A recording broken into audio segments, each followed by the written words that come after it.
last time James Franklin started a football game was in the Cotton Bowl for Missouri against Oklahoma State. They won that game, by the way, January 3rd, 2014. It has been a while. He gets the start at quarterback for the Edmonton Eskimos tonight against the Argos on Wendy's Friday Night Football. Welcome to it. Rod Smith along with our newest panelists in the debut of Mike Benavides, former coach of the BC Lions, and Milt Stegall and Chris Schultz as well. Yes, James Franklin gets the offense tonight from the get-go. He'd had some spot relief for Matt Nichols, who was filling in for Mike Riley, who got injured against the Argos back in week 1. But they're making this move. Is it the right move to go to Franklin now? Well, when you look at it in our business, there's a window of time. And when you take a look at this right now, I mean, Nichols has had his opportunity. There's a short window of time. You got to perform. He's had over 10 starts in our game. You got to progress, move on. He's shown his cards. Let's go to the next guy. And certainly I believe in what the next guy has at the table.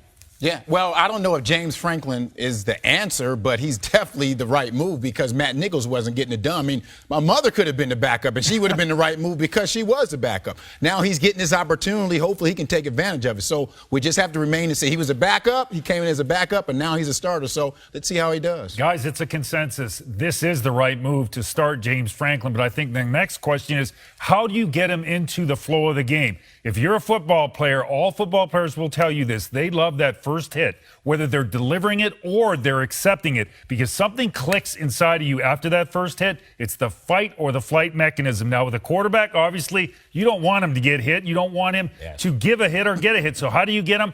Run the kid. If you run a bootleg, get his cardiovascular system going. Because when that anxiety is building up as a quarterback, Milt, you know this, the very first plays of every football game, man, you are huffing and you are puffing and you're not even moving. If you get that kid running, he'll get into the flow. And the Edmonton offense, they, think about Mike Riley. They encourage that. They encourage the guy to be an athlete and make plays. So it fits him, it suits him, and it is time for that change. Well, it's a big time for the Eskimos season. They were blown out last week at home by Hamilton. They got the Argos tonight, Calgary twice, and then the Ticats again.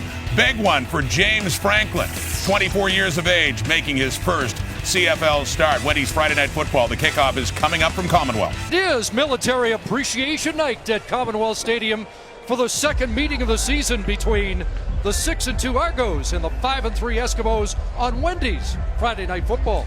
James Franklin makes his first start. He's completed 62% of his passes in relief of Matt Nichols. Tonight, the 24-year-old gets the keys to the offense. On the other sideline, Trevor Harris is the highest-rated quarterback in the league, has led the Argos to their best start since 1997, when a guy by the name of Doug Flutie was the starter in Toronto. The Argos sit atop the East Division at 6-2. Yeah, Scott Milanovich's crew have won 3 straight, 4 of 5, and they make their final trip to Western Canada looking for their 7th win. And there's Chris Jones, his Eskimos coming off their worst home loss during his tenure.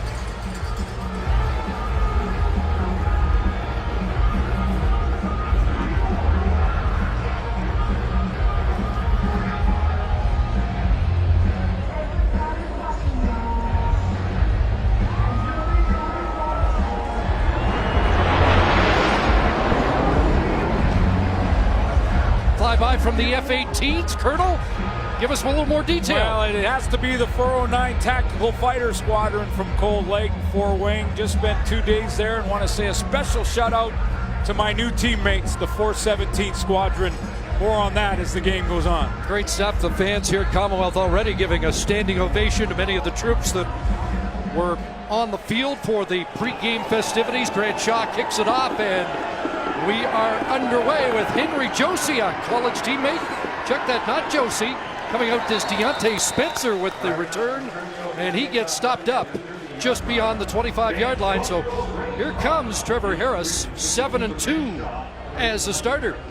Also leads the league in completion percentage, and he is at the helm. Chad Cackard will start. No Brandon Whitaker, late scratch. Henry Josie will back up Cackard. He had 73 yards in his first game back to the CFL against Winnipeg. Chris Van Zyl at right tackle plays his 100th game tonight. Harris hit 347 yards passing and 3 touchdowns in the first meeting against the Eskimos in Fort McMurray. He's going to pass here, steps up, a little sidearm toss, and Anthony Coombs has a first down catch brought down by Dexter McCoyle. Chris Van Zyl will have his hands full with defensive end Marcus Howard, who is tied for the league lead in sacks, had 2 in week 1 versus Toronto. The leading tackler in the Edmonton defense is their corner. Patrick Watkins leads the way in that regard. He'll be covering Hazelton, Elliott, and Curley at different times, as will John Ojo.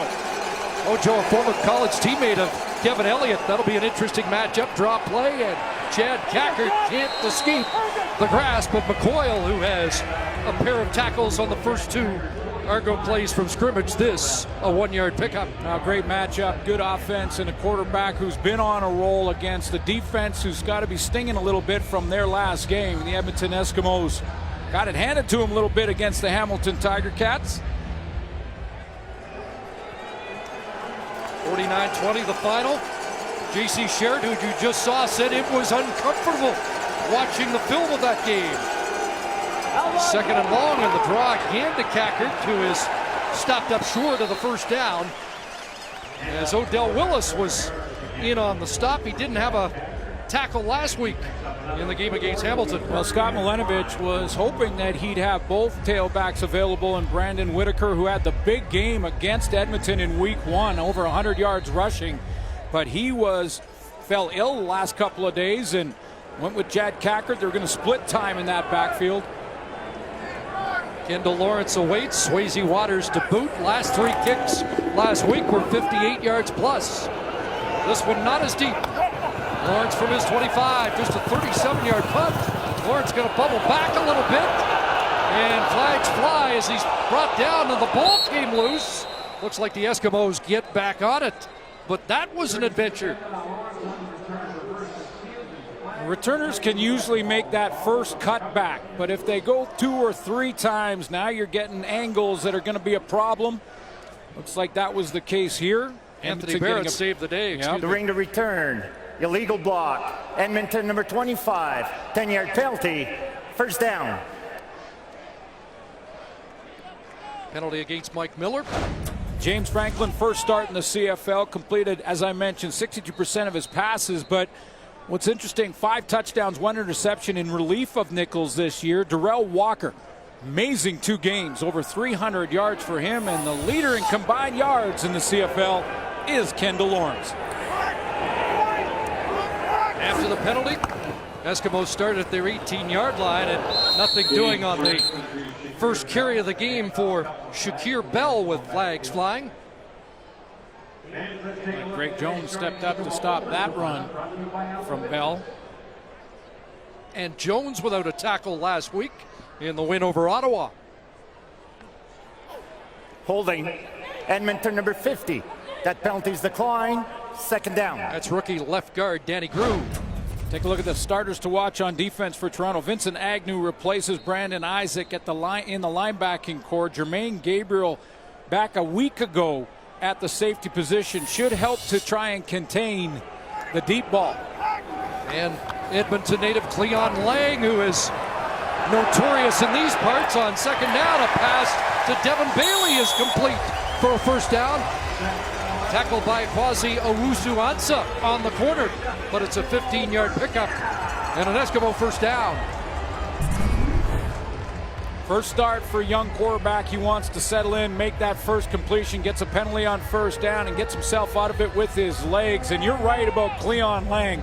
If there is a villain in this one, it's the guy who grew up in this part of the country, Cleon Lang. Remember, he's the guy who rolled into Mike Riley. Grew up in Mill Woods, a little mix-up here, and Franklin's got an ad-lib, throwing it complete. And the catch made once again by Bailey, tossed down quickly by Ansah. And it wasn't just that hit in week 1 at Fort McMurray where Cleon Lang knocked out Mike Riley. He's done it a couple of times. So, 2013, Riley suffered a thumb injury going after a fumble in 2014, and there's the play in game 1 this year that knocked Riley out again. Holy Trinity Catholic High School here in Edmonton, and is the villain at Commonwealth. Yeah, former Eskimo fan. Second and long, blitz on. Franklin stands in, throws a strike. And Darius Bowman has the catch. The 70th time he's been targeted this year. number 6 in the league in receiving. Well, it looks like right out of the gate, James Franklin has settled in nicely. In the pregame show, we rolled a clip of Franklin talking about trying to keep still and calm in that pocket, not getting his eyes moving around too much, got in a little bit of trouble on first down, got out of it with his legs. He settled in with a 14-yard throw there. So they've converted twice on 2nd and long already. First down at the 49. And they swing it out. There's Kendall Lawrence, who was a target for Franklin with the Missouri Tigers, and he has 9. And the Eskimos have moved into Argo territory. Out of Missouri, 6'2", 225-pound James Franklin, 24 years old, thrown for over 500 yards in relief of Matt Nichols this year. We're just shy of 7,000 yards passing, 51 touchdowns at the University of Missouri. As a senior, led Missouri to that Cotton Bowl win. Played on the big stage with a huge crowd. That shouldn't be an issue. Jordan Lynch comes on 2nd and 1, short yardage, and the Eskimos should move the chains. Hard to not like him when you get a chance to talk to James Franklin. Just a guy very respectful. Yes, sir. Forward to his opportunity. He Absolutely. says yes, sir, when you ask him every question. And I agree with the panel. It was time. Chris Jones gave Matt Nichols respect. He had earned the backup spot, but back in week 4, Nichols was pulled versus Winnipeg. Didn't have a good first half. Chris Jones started Nichols the next week against Saskatchewan. But over the last couple of games, interceptions have been a problem for Matt Nichols, and it was time to take a look at the young James Franklin. And so far in this drive, so far so good. Mentioned the 4th to have his first career game start this season, but the most experience among the 4 rookies to game start situations, and there are the Nichols numbers as he watches the youngster take over. First down, play action, and another completion. It's Bowman again in front of the weak side linebacker, Corey Greenwood. He still leads the league, Adarius Bowman, even though he missed a game. He's the #1 targeted receiver in the Canadian Football League. So whether it's Matt Nichols or James Franklin, or even real early in the season in Mike Riley, whenever quarterback is playing, they're looking for Adarius Bowman. That's coming into the week statistically. 8th play of the drive. It's 2nd and 5. Here comes pressure and throws, and it's complete again.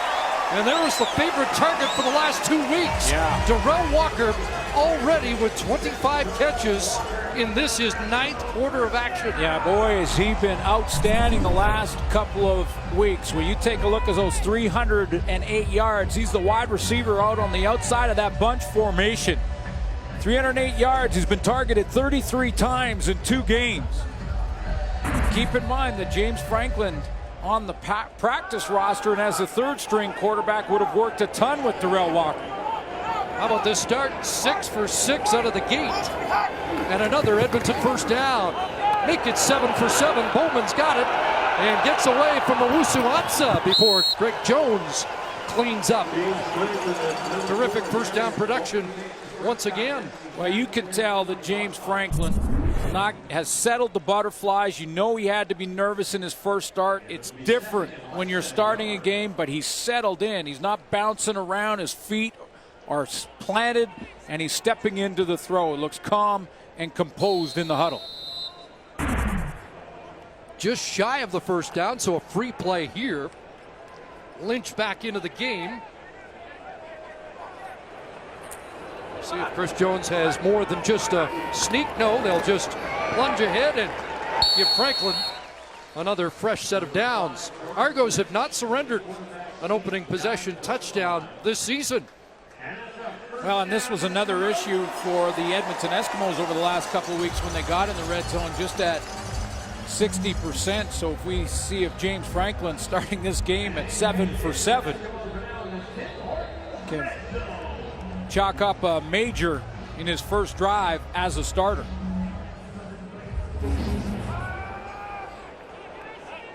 .60% in the red zone, 3rd ranked in the Canadian Football League. First and 10 from the Argo 18. And throwing into the end zone and incomplete. The first incompletion as Bowman looked like he had a step in behind Owusu-Ansah. Yeah, but Owusu-Ansah had the inside position, and because of that on this go route, Franklin had to throw it to the outside corner where only Bowman could get to it. I like the ball placement just a little bit far for Darius Bowman, but because of the way Ansu played it, he had to throw it outside. Argo defense surrendered 426 yards in passing to Henry Burris last week, but no passing touchdowns. Second and 10. Looking one way, now another. Out of the pocket and on the run. Ricky Foley in pursuit. Franklin's got a first down. He's got a touchdown. And they're on their feet at Commonwealth.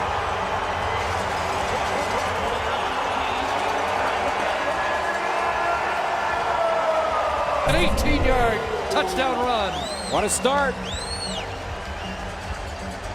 Start for James Franklin, showing his athletic ability, getting outside and outrunning the angle. Got a nice block downfield by Shakir Bell. Asked him yesterday about running. He said, I prefer not to. He said, the other guys around me are a lot faster than I am. But an 18-yard run and his first CFL touchdown.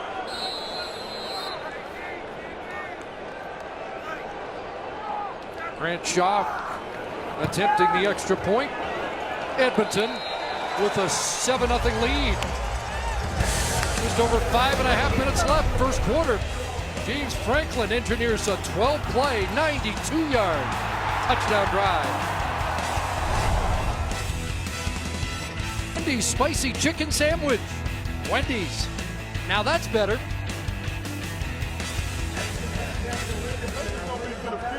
Well, that sets a different tone than a week ago here at Commonwealth, doesn't it? Yeah, he looked good in his first series, especially when you consider the drive started with a penalty that put him in a second down situation out of the gate. Penalty declined, but put him in a second down and long. Completed that, got the drive going, and finished it with a touchdown. Shaw kicks off, and again, Deontay Spencer starting at the Argo 5. And stopped just beyond the 20-yard line by the special team leader, Dion Lacey, among others. What an opening drive for James Franklin, capping it with an 18-yard touchdown run. CFL on TSN is brought to you by Nissan, official vehicle of the Canadian Football League. Based on the way the season's gone for the Argos, they've got the Eskimos right where they want them. They are the comeback kids this year, no question about that. Start at the 22. Harris in some trouble, gets away from Odell Willis. Flag comes down and the pass for Coombs is incomplete.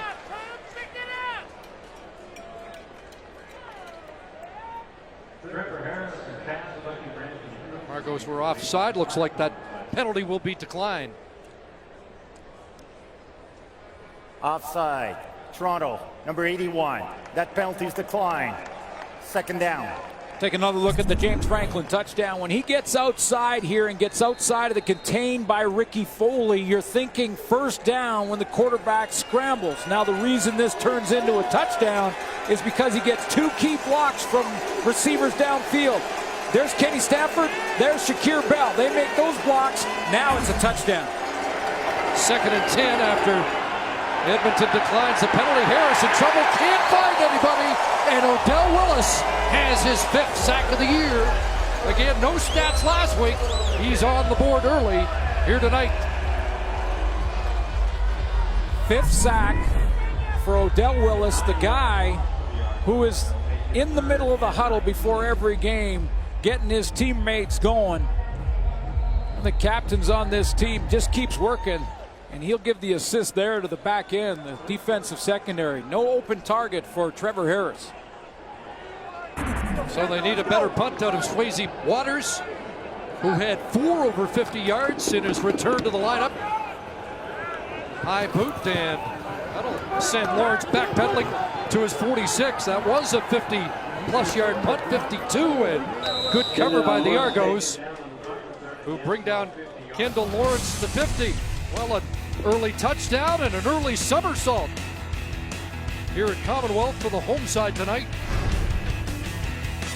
His first possession with mom and dad watching in the stands. With more, here's Ryan Rashog. Absolutely, Chris. His dad, mom and dad both here from Texas. Listen, we asked James if he weren't a football quarterback, what would he be? His answer, a motivational speaker, and that is because of his dad. Of course, Willie and Pamela here from Texas in the stands tonight. He is a motivational speaker. He's also a televangelist and a preacher. So James definitely grew up with a man that was definitely an example for him. He's a big reason why he is polite, as Glenn said. He's, yes, sir, thank you, sir. As you interview him, his teammates say he's very polite as well, and he claims never in his life has he ever uttered a swear word. Chris? I think Dad's got him revved up for tonight's first CFL start. Great field position here, just beyond the 50, a fake to Bell, and there's Lawrence. Not able to find any crease in the Argo defense this time. No gain on the play. The fourth, Chris, quarterback to make his debut this year, James Franklin. Rakeem Cato in Montreal, Brett Smith in Saskatchewan, and Robert Marv in Winnipeg. Cato the only one to register a win of the 3. So James Franklin has his opportunity. And coincidentally, the Argos have faced 3 of the 4. Brett Smith and Robert Marv had some success. Here's a deep pass in behind. Darrell Walker is down to the 5. Boy, he continues to be a huge threat in this Eskimo offense. Darrell Walker with his second catch. This is his biggest, 51 yards. Well, this guy is phenomenal. I mean, Darrell Walker is off to an enormous start. 14 catches last week, 1 short of the Edmonton Eskimo record. And he's picked up where he left off. They mark it at the 6-yard line, so it's a 50-yard catch. 1st and goal. Argos send pressure, and that pass sails incomplete. Devin Bailey cut it back inside. You know, Texas A&M. Now, I projected these numbers over an 18-game season. How does 216 catches for 2,772 yards sound? Off the charts, that's how it sounds. Insane. Another 30-plus yard catch for Darrell Walker, who is a keeper, to say the least. Can anyone cover him? 2nd and goal. And flush from the pocket. Franklin throws. Touchdown! Darius Bowman. There is a flag. And it looks like this one is coming back. The Edmonton backfield. Illegal block. Ends to the face. Edmonton number 50. 10-yard penalty. It remains 2nd down.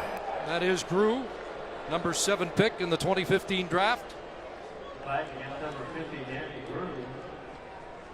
Take a look at the Laval product. They're at left tackle, and on Opala Ugo, an inside move. That looked. He's shaking his head, and I don't blame him. Yeah. That one didn't look like there was all that much hands to the face. 2nd and goal back at the 16. Here comes Argo pressure. Franklin gets it away, but incomplete as Walker points to himself. Looks like he pulled up just inside the goal line. Yeah.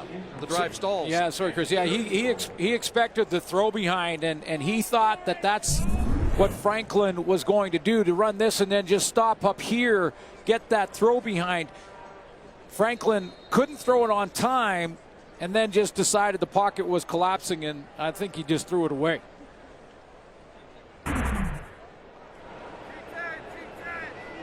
So Grant Shaw, who's missed his last 3. Has one from 23 yards out that he puts through. And the Edmonton Eskimos extend the lead.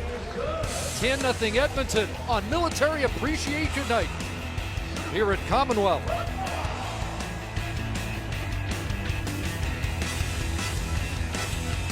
You missed it earlier, our Canadian Forces have a new honorary colonel.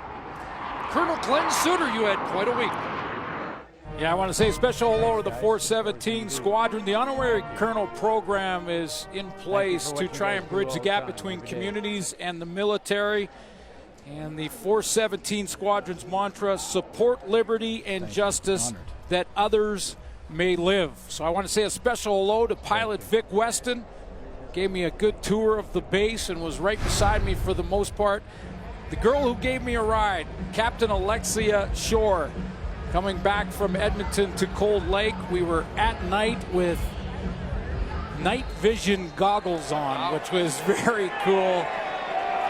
And the commanding officer, Major Brad Steels, and Squadron Warrant Officer Mark Riak. Thanks to everybody at the 417 Squadron. Well, they picked the right guy. I know how much that means to you.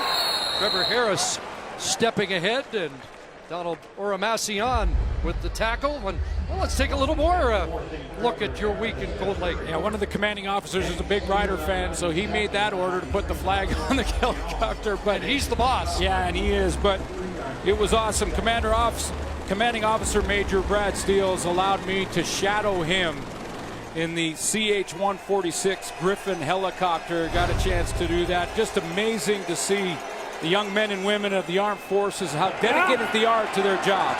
2nd and 8 and a pass underneath. Caught by Hazelton, but he'll be short of the first down, and the punt team has to come on once again for the Argos. So they're my new teammates for the next couple of years, or 3 years in Cold Lake. I'm honored to be part of the 417th. They show such great respect for each other. The teamwork is absolutely amazing. Their respect for the country and the flag, it was just motivation. You couldn't help but get hyped up to be around great men and women of the forces. Barring a penalty, final play, first quarter. Lawrence back at his 20. Sidesteps the first wave and gets brought down at the 27. Another 50-yard punt for Swayze Waters.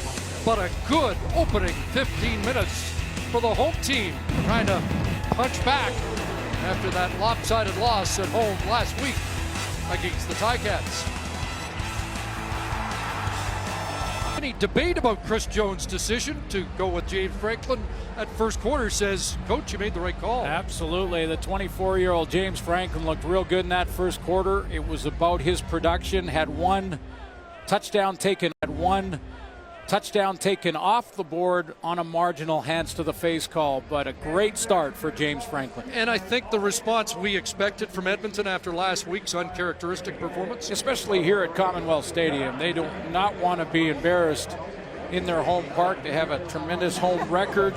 The Edmonton Eskimos at 3-1. They were wanting to keep that alive. Lost to Hamilton. Were embarrassed a little bit.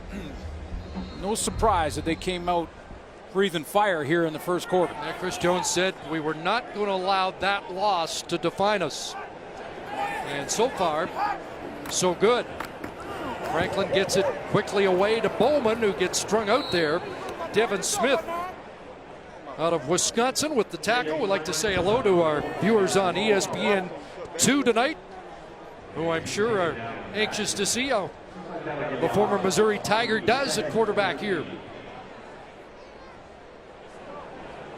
Loss of 4, 2nd and 13-14 for Franklin, who's been good on 2nd and long conversions here tonight already.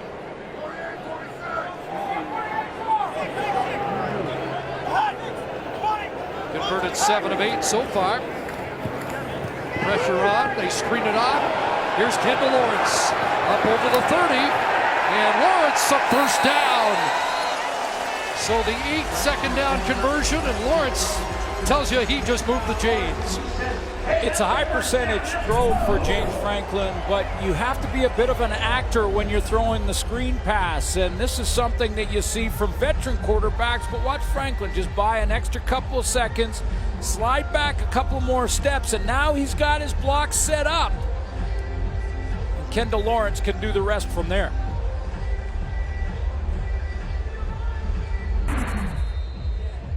So Lawrence to the sidelines, not as busy in the offense since taking over all the return duties. Jordan Lynch in a different package comes in from the sidelines for Chris Jones. A little ride to side, and Bell has it, and he gets stopped in his tracks by Corey Greenwood. You know, I think there'll be some that'll say, well, wait a minute, you got a young quarterback in his first start in James Franklin to Chris Jones, and leave him in there and get every rep he can, and he has the offense going in the first quarter. But this is something that Chris Jones has done, no matter whether it's Mike Riley or Matt Nichols at quarterback. He's put in a package for Jordan Lynch, a run package. So, along with McAdoo, the offensive coordinator, something they've done all year. Another second and long. Argos may have jumped, or were they drawn as play is halted? And that would suggest early movement on the Eskimo line.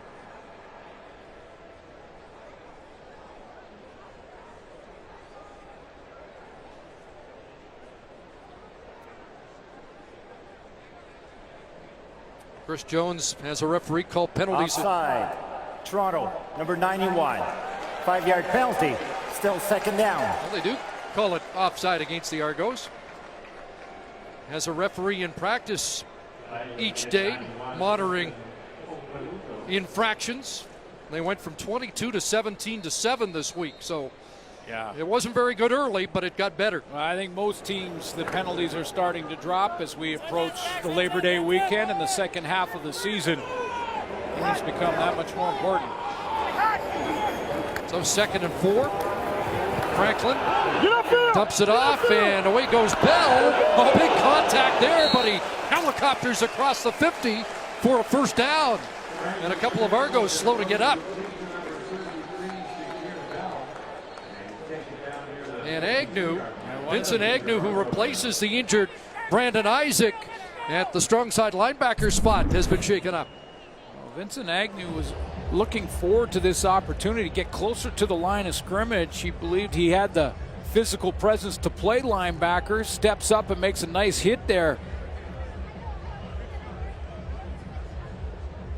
But drops his head just a little bit on contact. And again, for young kids watching that, keep your head up and tackle with your face to protect yourself. It looks like they may be looking at his shoulder.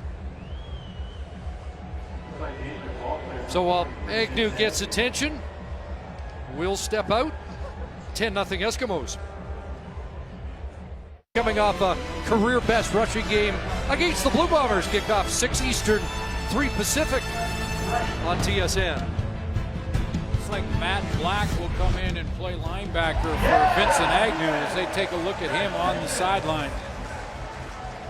Agnew, a Swiss Army knife for Casey Crean's defense. He can play just about every position in the back 6, but now it's Matt Black, a reserve safety in that spot. Pass swung out, and Corey Watson's got it into Argo territory. Greg Jones will bring him down, but this Eskimo offense continues to chew up the yards. Yeah, and what I like about them is the receivers and running backs blocking downfield. They're not just taking a free pass when they don't get the football. So Corey Watson gets it. It's his turn for that little bubble screen, but nice blocking downfield. Darrell Walker involved. You see every one of the receivers trying to match up with the DB. That's how you spring a big run. 11 yards and a first down. Calvin McCarty back in the offense. Hand off to Bell, and nothing doing. Ricky Foley wraps him up and takes him down. Ricky Foley tied with Cleon Lang coming in with the Argos with 4 sacks each. That would be a tackle for loss, which is just as good. It's a separate category in the statistics, but long as you can, if you can force a loss by the offense, put them in 2nd and long, plays to the hands of the defense. Except Franklin just keeps, converting. See what he does on 2nd and 12. 5 receivers out. Franklin now has to scramble and throw it away with the heat on.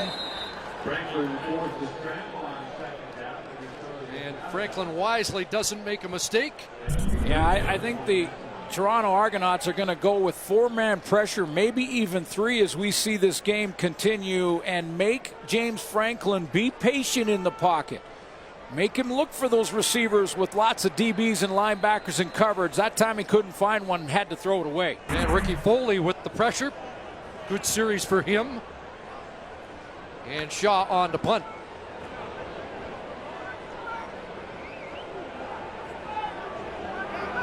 Deontay Spencer awaiting around the Argo 5-yard line.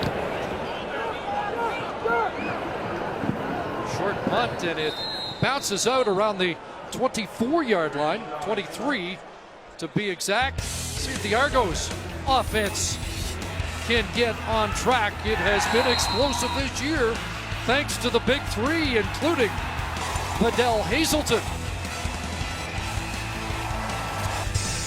Trash talking penalty. Last week he was on the receiving end of a call against Ottawa. With more, let's rejoin Ryan Rashad. Yeah, Chris, you can tell that Scott Milanovich has maybe gotten on his rookie receiver just a little bit, because when we asked him what the biggest lesson he's learned here in his CFL rookie season is, he says not to trash talk opponents and take penalties and hurt his teammates. It's clearly an area of focus. And when you look at what happened with Brandon McDonald in Ottawa earlier this week, valuable players sometimes become not so valuable when penalties are an issue. Well, that's Hazelton up and maybe doing a little talking. He said, Suits, and you played with a lot of guys like this, likes to trash talk just to rib himself up. Yeah, and you know, you can do it within the rules as long as you don't say the wrong words. And the problem is, once you get going, it's hard to reel it in. So good for Fidel Hazelton to understand that and make sure he pulls back a little bit and just plays football hard. 17-yard gain, a first down, and Harris slant, and he's got Torrey Gurley. So first Hazelton, and now Gurley is the big 3, try to put a dent into this Eskimo defense. Yeah, Fidel Hazelton, though, number 2 in the CFL with 38 catches coming into this week, and number 3 in yards. You take a look at those big 3, and what I am amazed with is how close they are. 6 touchdowns for Gurley, that leads the group, but their percentage, target, and catch very similar. 2nd and 3, Harris, quick hitter, and he's got Elliott, and Kevin Elliott away. Yards after the catch, down to the 35. Well, we mentioned the big 3, and in consecutive plays now, each has a catch. Yeah, and versus Edmonton in week 1, Kevin Elliott stepped up big time and had 3 for 77 yards. So running his out this time on Marcel Young, and then there's the yards after catch. J.C. Sharon brings him down. Kevin Elliott, the former teammate of John Ojo. See if they get matched up on occasion here tonight. Argo's best drive so far, and a counterplay to Henry Josie. And another Missouri Tiger in the game is stopped for little gain. McCoyle and Sewell in on the tackle. So Josie gets the call when Brandon Whitaker ends up being sick on the day the Argos leave to get out here. He's been the DI at times for Toronto, with 2 or 3 carries per game when he's been in the lineup. Now the Argos have to convert on 2nd and long. And this play doesn't get off. Somebody move on that Argo Procedure. front. Toronto, number 57, 5-yard penalty. It remains 2nd down. That hurts. Left guard Tyler Holmes flinched before the snap. You mentioned Toronto has Edmonton right where they want them because they're behind in the game. All 6 wins for the Argonauts, they have come from behind, including that BC game where they were down by 21 points, and Scott Milanovich's group battled back. A team playing their 5th game in 25 days, though. How much they got left in reserve. Harris, crosser, complete to Spencer. Got away from Odell Willis, but out of bounds, short of the first down. Got 10 back, and Waters in the field goal unit will come on. The former defensive coordinator for Scott Milenovich, Chris Jones, doing with Odell Willis, putting him back there and dropping him into coverage. Obviously, primarily a rush end. Odell Willis steps up. His first contact on Spencer. Former Argo Pat Watkins bumped him out. He was 90.4% last year. Here's Swayze Waters from 36, and he's missed badly. And it will end up being a single point.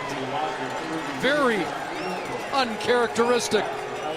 And that'll be a deflator for the Argos after their best drive of the football game.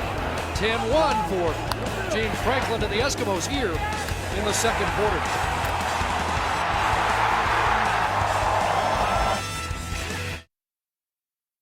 The Truth, Blind Spot, new series Monday this fall on CTV.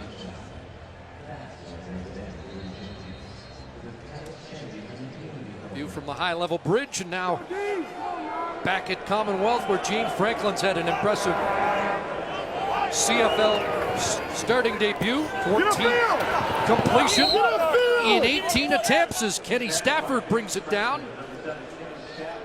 66 yards and a touchdown for Stafford in the first meeting against the Argos up in Fort McMurray. There's big Thaddeus Coleman playing left tackle. His first game back, go back to 2013. He played all 18 games, and then in 14 was lost to injury in week 2. He's worked his way back into the lineup.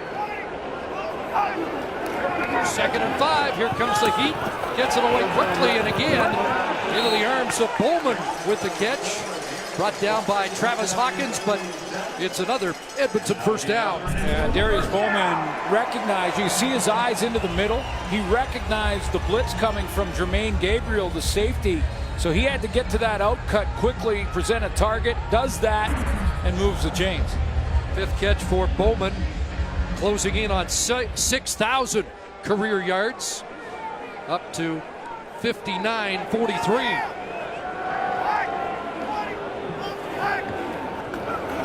And they'll swing it back into the hands of Watson. And Jermaine Gabriel steps up,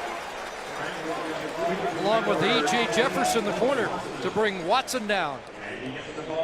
Scott Milenovich has to be happy that he's got his linebacker back in the game for this series. Vincent Agnew back at linebacker, and Matt Black back to back up Jermaine Gabriel at safety. Yeah, that looks serious. So a little bit surprising to see Agnew back.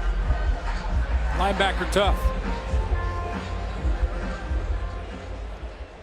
Boy, it's been an effective, I guess, efficient short game, but with great results. 177 yards. Look out! Not this time. Brought down as the tackle made, the sack made by Tristan Opalaugo. And for the 4th time this season, we say Opa. And sometimes James Franklin's going to have to do this. I mean, rather than force the turnover, which is what got Matt Nichols benched, basically, and gave Franklin the opportunity, was too many interceptions. So when the pocket breaks down and Opalaugo gets there, sometimes you got to take the hit and go to 2nd down. 23rd sack surrendered by Edmonton this year. More pressure. Underneath it goes. And Bell spun off contact. Foley the tackle. There is a flag as Shakir Bell brings it down to the Toronto 48. Late, it's coming back. Yeah, late flag here, and I'm not sure if it was Grew or Justin Sorensen. Holding. Edmonton, number 50. 10-yard penalty. 2nd down. It is Danny Grew. I asked Chris Jones yesterday about Grew's performance against Hamilton, because what a tough matchup against Ted Laurent. And he said Grew's going to be a good one, and he did just fine. But a couple of penalties here. Correction. Toronto declined the holding penalty on Edmonton, number 50. It's going to be 3rd down. So the punt team will come on. Might have taken it back to the 40.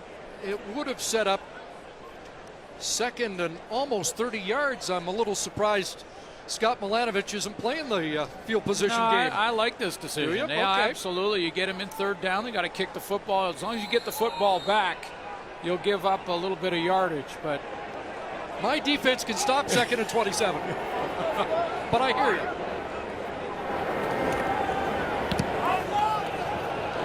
Big boot. And will they bring it out or concede the point?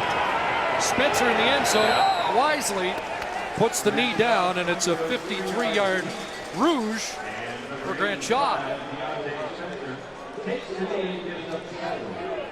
Trevor Harrison, his 10th start, #1 in the CFL in completion percentage at 74.1. Partly due to the system, but partly due that he has worked real hard to prepare himself for this opportunity. The #1 rated quarterback in the CFL so far this season is Trevor Harris. And that last series, he got off to a good start.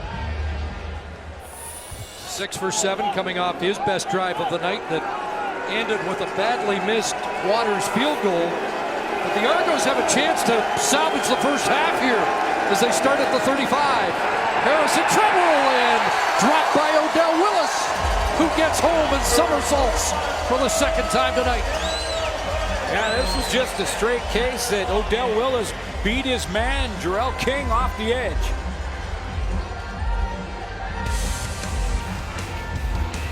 Number 41 with his second sack, and now ties for the league lead with 6 as we hit the 3-minute warning at Commonwealth.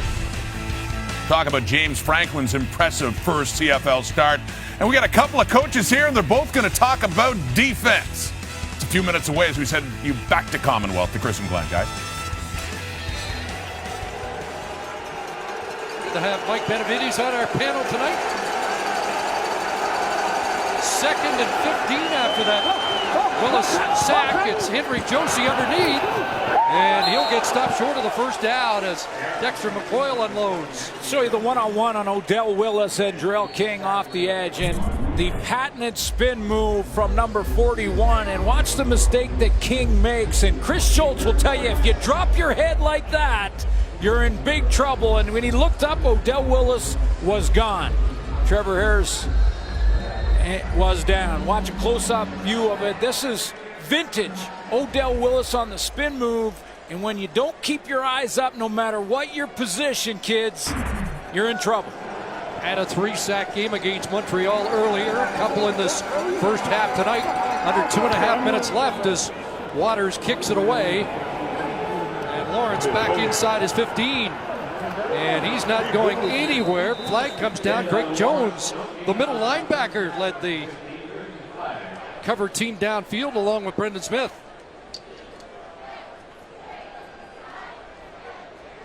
A 54-yard punt will check the flag.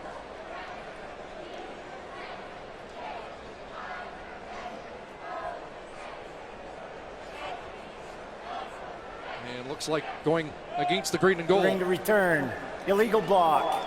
Edmonton number 44. After distance to the goal, first down. So a long field. Well, another test for James Franklin.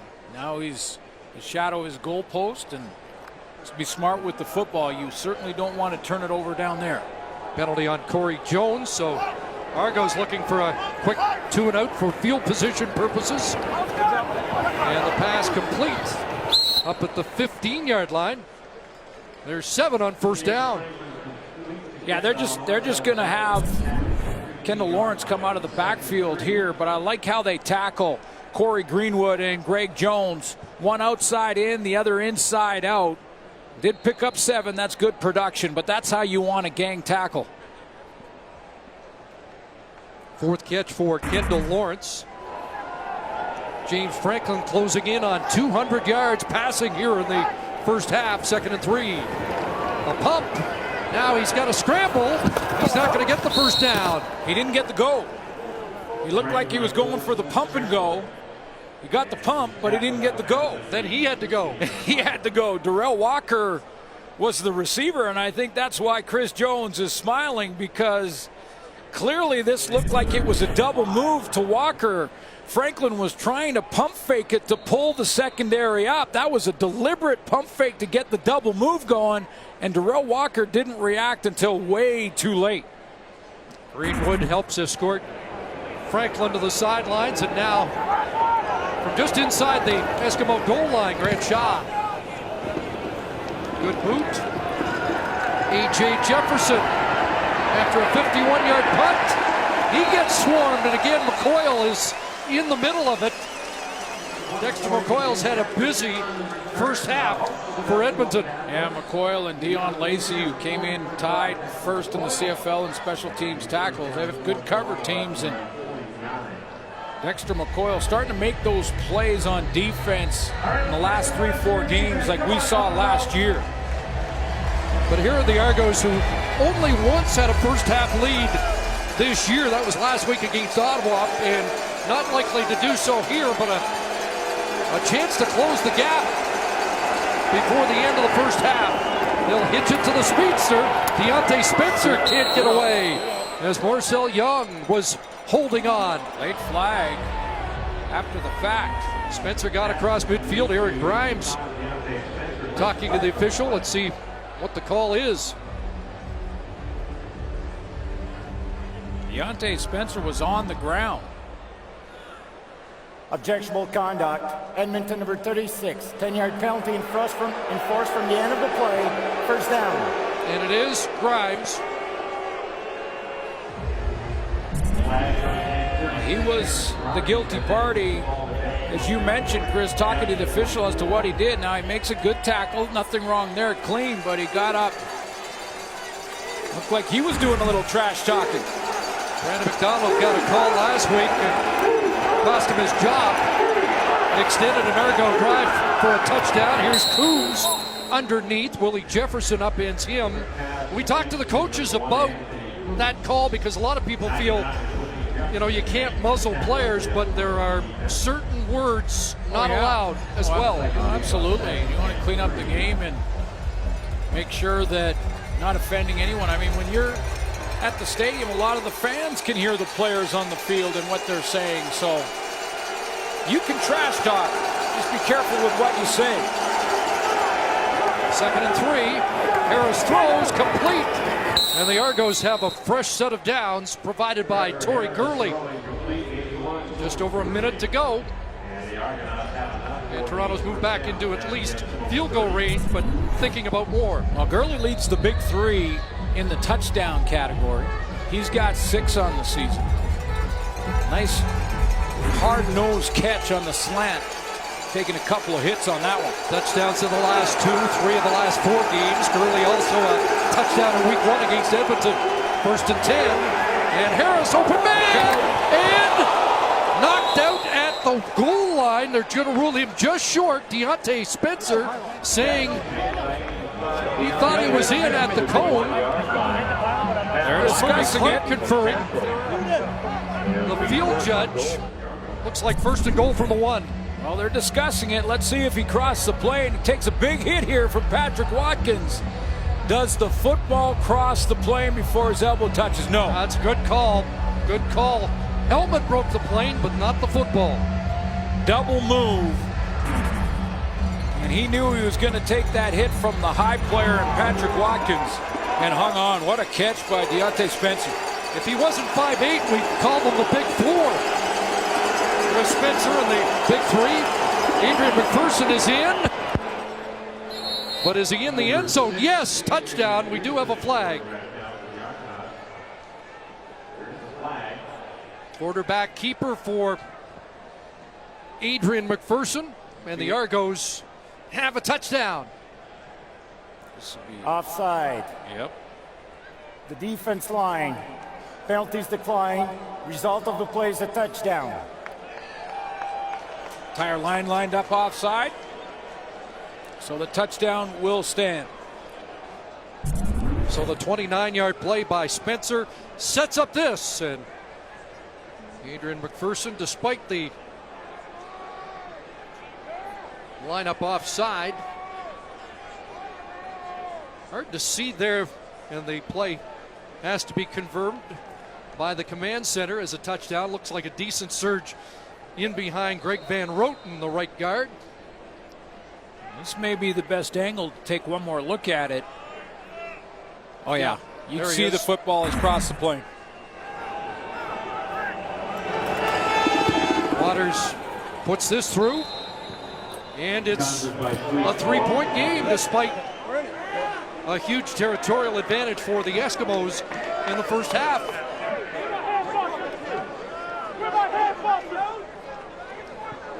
Penalty against Grimes helped extend what turned out to be a 6-play, 60-yard scoring drive. Well, the big play was to Deontay Spencer on the double move, and the throw and the timing from Trevor Harris. He had to put it in a small window with Patrick Watkins coming hard to make the big hit, and Spencer hangs on to put it right down on the 1-yard line.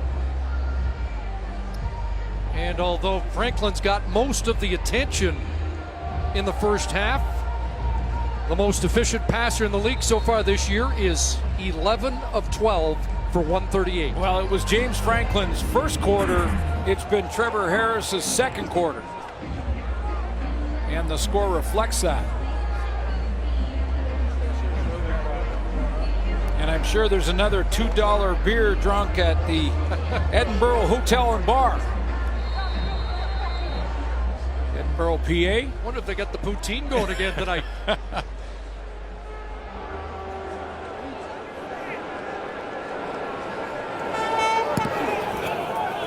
Waters boots it. Come on. Lawrence fields it. Here in the final minute, first half. Lawrence had a kick return for a touchdown last year against the Argos. The #1 all-purpose yardage leader in the Canadian Football League brings it back to the 35, and 37 seconds on the clock for the rookie quarterback. Yeah, I'll see. Interesting to see what they do here. I'd be surprised if they get too aggressive. Their own end of the field, 37 seconds to go and a lead. Quarterback in his first start. That is a pretty impressive first half stat line. And he'll add to it here. Darrell Walker a catch, and Jefferson guides him out. Well, you're right. We mentioned it a while ago, but Scott Milinovich's got to feel pretty comfortable right now going in at halftime when you take a look at all 6 of their wins and how far behind they were at times. 21 against the BC Lions and came back to win that game. 7 versus Ottawa last week, and to be down by 3 on the road in the West against a good Edmonton team, he's got to feel pretty good. First down, about a half minute to go. And that pass sails on Devin Bailey, incomplete. Bailey had a touchdown catch last week against Hamilton. Looked like James Franklin just had to try and throw it over the pressure there, and accuracy was off because of it. But an impressive start. Now can he sustain it?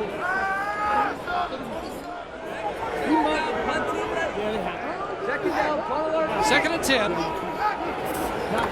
Edmonton 45, pressure on.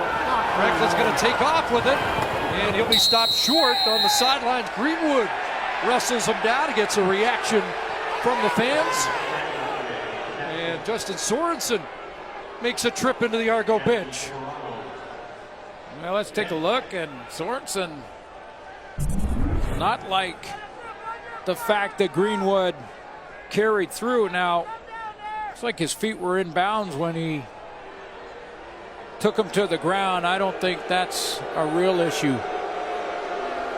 More of a drop down than a toss down, but Sorensen going to the aid of his quarterback, as a good center should. Yeah. Call themselves the Band of Brothers in respect for the military here tonight. The offensive line for Edmonton. Good article on their website about that today.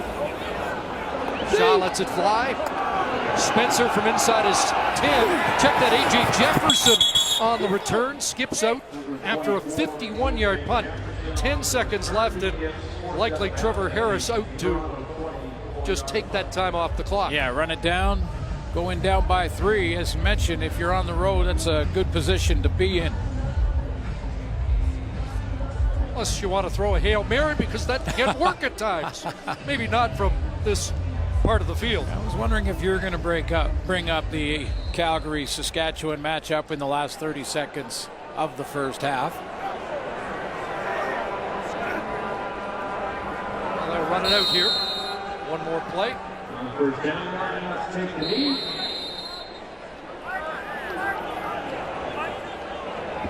Eighth time in 9 games, Scott Milanovich's crew will not have a halftime lead, but in decent position on the road after a quick Edmonton Eskimos start. 11-8 for the Eskies at halftime as we join Rod Smith. Thank you, Chris. And a tale of 2 games in that first half of the Argos getting back in it in the second quarter. Welcome to our Wendy's Friday Night Football panel, along with Mike Benavides, Milt Stiegel, and Chris Schultz. This seems so typical for the Toronto Argonauts, who've done this many times before, including last week against Ottawa. Fall behind early, look a little listless, and then Schultz say they eventually bounce back and get into the game. Rod, absolutely amazing how a football game can change in just a short sequence of plays. I mean, let's see what happened late in the game first. I think this was a major mistake. I understand the confidence that Chris Jones has in his defense, but give the points up. You have an 11-1 lead, and you have been dominant the entire football game. Instead, you're giving the Argonauts half of the field to go. Well, Trevor Harris is going to nickel and dime. You go for the big play. All of a sudden, the Toronto Argonauts are right back in the football game because of that punt. If they had just given up the points, it would have made the entire football field the challenge for the Argonauts. Instead, it was just half the football field. And, Coach, I'm telling you, the halftime environment has totally changed for the Argonauts. There's no doubt about it, Schultz. First quarter, second quarter, entirely different. You kind of saw Toronto early on a little tired. You saw it in the tackling. You saw that kind of stuff going on. But the defense changed. They started taking care of the containment we talked about earlier on, and they started to make plays and got the 2-and-out they needed. So the energy was there. But we talked about it in pregame. That first quarter, Franklin was lights out. Containment lost here. He scrambled to the edge the first, second, and long of the game. Conversion, keep the drive going. He's athletic. He can make plays. In this situation here, as even, he outrushes the edge. He's fast, quick, and athletic around the edge, and here he goes. Great play. Here's a touchdown. A guy making a play on the edge. Then here, this one didn't count, but once again, he's calm, got a vision downfield, scrambles, gets to the edge, and is able to get a touchdown. Didn't count. But the point there is that he's able to make plays, and he had a great first quarter, but the second quarter was a little different, and that Toronto's defense was making some changes to it. Yeah, that first possession driving down for the touchdown. The second one, they ultimately, when penalty negated that touchdown, they get a field goal. But he's showing some veteran poise for a young quarterback. He's looking good, and he's truly surprising me. I definitely didn't think he would come in and play this well. And I know he played well in the relief role as a backup, but that's totally different. When you go in the game as a backup, no one is expecting you to play well, and they really don't have any film on you, but he's playing a solid game. He's had some great throws, and he's being smart with the ball. You got to give some credit to the offensive coordinator for some great play calling, but he's playing a smart game. He hasn't turned the ball over, and that's the most important thing. They're up 11-8 right now. He's 19 for 24 for 240 yards. No touchdowns, but like I said, most important, no interception. He has to keep playing smart with the ball. You see right here, he's not trying to make a play. He understands no one is open. Let me throw the ball out of bounds. We have a great defense. We're doing some great things right now. We're still in the game. If he continues playing smart, this team has a chance to win. By the way, Trevor Harris, 11 for 12, albeit 138 yards on the board for the Argonauts, and coming back mostly in the second quarter that he got that production. In Toronto, yes, coming back again, keeping it within a field goal at the half, 11-8, Edmonton on Wendy's Friday Night Football. James Franklin. Now that's better. The CFL on TSN. Action continues tomorrow from Winnipeg. Stampeders against the Bombers. Kickoff at 6 Eastern, 3 p.m. Pacific on TSN. 11-8, Edmonton leading the Argos at the halftime now for the GMC. Coach's playbook talking more about the Eskimos. Hey, Paul Lapalisse. Go. Thank you. Sorry, I just thought, Hey, okay, let's talk about Edmonton's defense. Like you said, you do it. Hey, the Eskimos, what I love about the first time they played the Argos, a lot of man coverage. They got hit badly last time. This is what they're doing a better job, getting coverage sacks. Let's talk about it. Here's the route concept you're going to see. Got a bunch of guys going. Now, what is a coverage sack? Everybody's covering people down. Real simple. Covered right there. You've got a guy underneath this corner route. You got a guy inside the corner route, another guy inside the corner route, and a guy over the top of the corner throwing a route, go to the field where the quarterback's looking, a guy inside, two people over the top. And again, now the quarterback makes a decision. I got to throw this check down. Watch, he sees the halfback sitting right there. Forces the quarterback to hold on to the football. Here comes your sack. Let's take a look at it live. From this angle, you can see he's falling around the pocket, gives enough time for the quarterback, for the rush lanes to get there. Now this next one, they drop out. They're rushing 3 people. Again, watch the quarterback. We're focusing on him. He's looking to the left. He's looking to the middle. Doesn't have anything. He's got to pull the ball down, and that's what the Toronto Argonauts aren't built for, doing those things. Then when you get those one-on-one situations, Odell Willis on Jarrell King gets a great sack. That one's not anything to do with coverage. It's just a guy beating a guy. What the Argos do a very good job of is throwing their checkdowns. They're doing a great job. The Edmonton Eskimos are not allowing those checkdowns to be there because they're dropping so many guys into coverage. How do you account for that Argo trend we're seeing again where they do start slow and they eventually get into the game? Hard for a team to play after the short week, so they're trying to get in their rhythm, and they're going to wake up and be ready to play. And obviously, this is a team. Last time they played, they scored 16 points in the second half to win this football game, so the Argos will be in it. Paul LaPolice might say that Mike Benavides has his Grey Cup ring from 2011. There's no way he's getting his coach's playbook as well. Lord. Sorry, again. GMC coach's playbook. Toronto Argonauts, 8 points on the board in the half after they fell behind at 10-0. So back within a field goal with the second half kickoff coming up here on Wendy's Friday Night Footballs. You know, Rod, a lot of impressive numbers for the Edmonton Eskimos, but the most impressive is right there. James Franklin is completing almost 80% of his passes. But guys, look at this, the score, 11-8. It's a 3-point game. And what needs to happen in the second half? Milt, one of these teams, they got to win, right? Win! That's all that matters. Win! That's all they talk about afterwards. Well, Adarius Bowman has 5 catches for 33 yards in this first half. Here he is with Ryan Rashog. Adarius, so much talk about your rookie quarterback making his first start, opening drive, 92 yards and a touchdown. What did that do to maybe answer some questions and relax everybody? Oh, definitely say relax. You know what I mean? It was good. Good just to see the work that we put in all week in practice, man. My hat's off to Franklin. He's done a great job so far, man. Our defense is playing awesome. Our coaches are making great calls. Our line's playing great, so it's a good job right now. He seems so calm in the huddle. Describe his presence as a receiver. It's a lot different when you're in the huddle, man. He's kind of goofy, but very positive guy. He's doing a great job so far with just executing the plays, and he's just doing a good job of sitting in the pocket and make things happen. Thanks, Adarius. No problem. Appreciate y'all. Yeah, first possession for the Eskimos, driving the field 92 yards for the touchdown. And they do have the lead still on Military Appreciation Night at Commonwealth Stadium in Edmonton. It is the Eskimos, but it's a lot closer after that second quarter. Argos down 3.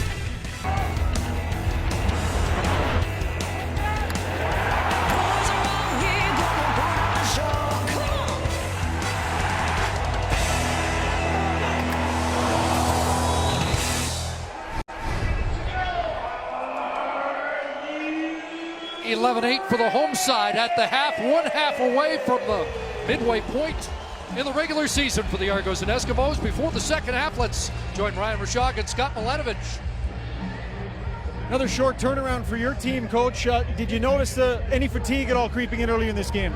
No, we just didn't start well. Often you guys find yourselves down in games, and I know as a coach that's got to be stressful, but your team seems to function well. Why don't they get rattled when they're down? I don't know. We've got some winners on this team. They understand maybe it's more important to finish than it is to start. Thanks. True that.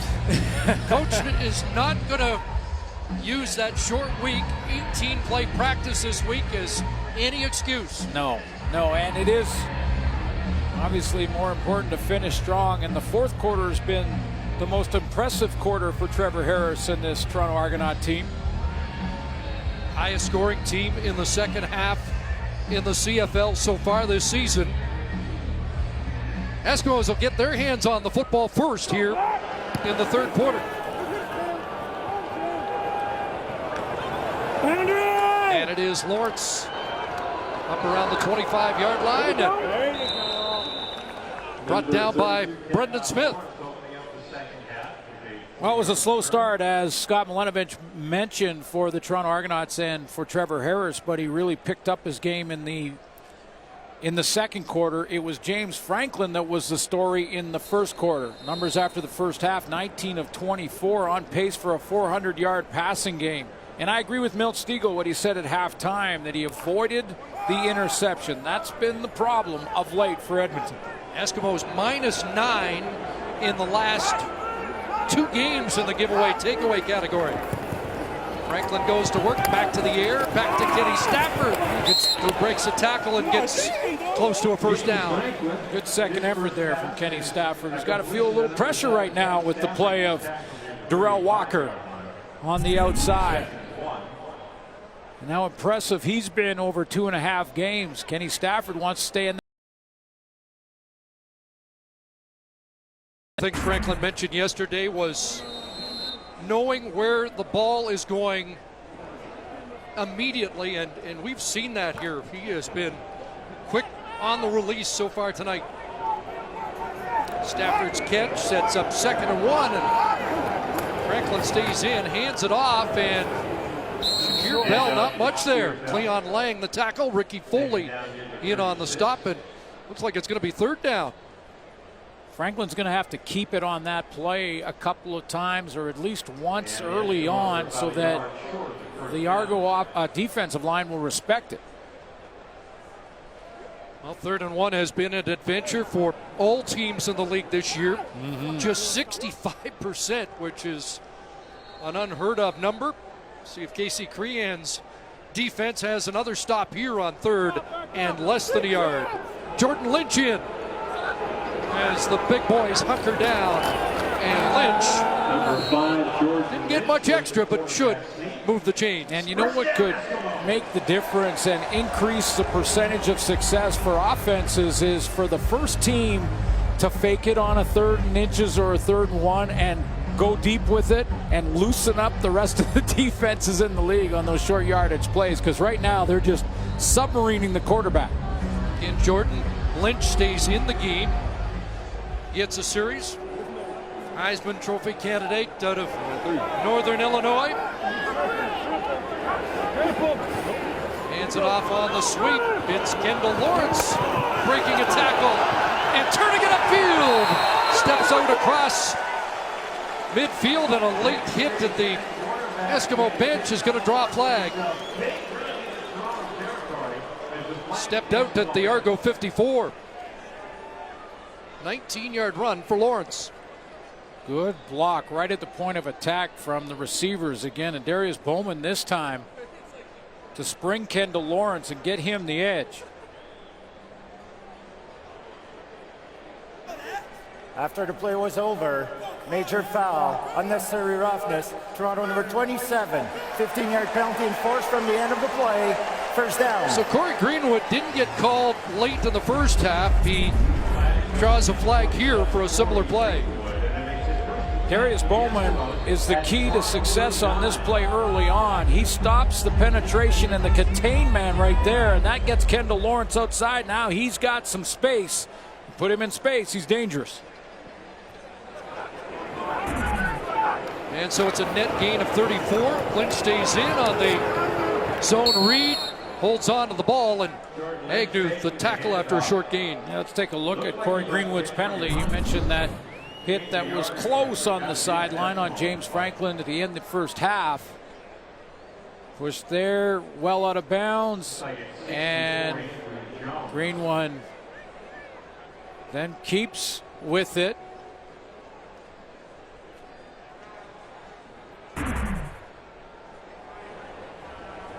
Injured Edmonton Eskimo Andrew Jones getting attention, and that could be a problem. The former Argo, the right guard of a injury-plagued offensive line, getting attention, so we'll step aside early, 3rd quarter. Our sack tally is brought to you by Purelator, tackling hunger, a promise we can all help deliver. The sacks total starting to climb, and Odell Willis has a pair to move into a tie for the league lead. There are 6 guys with 6 quarterback sacks now, including Willis and his teammate Marcus Howard. Charleston Hughes, Westerman, Whiteside, and great to see John Bowman get to number 6. Back in the lineup last night.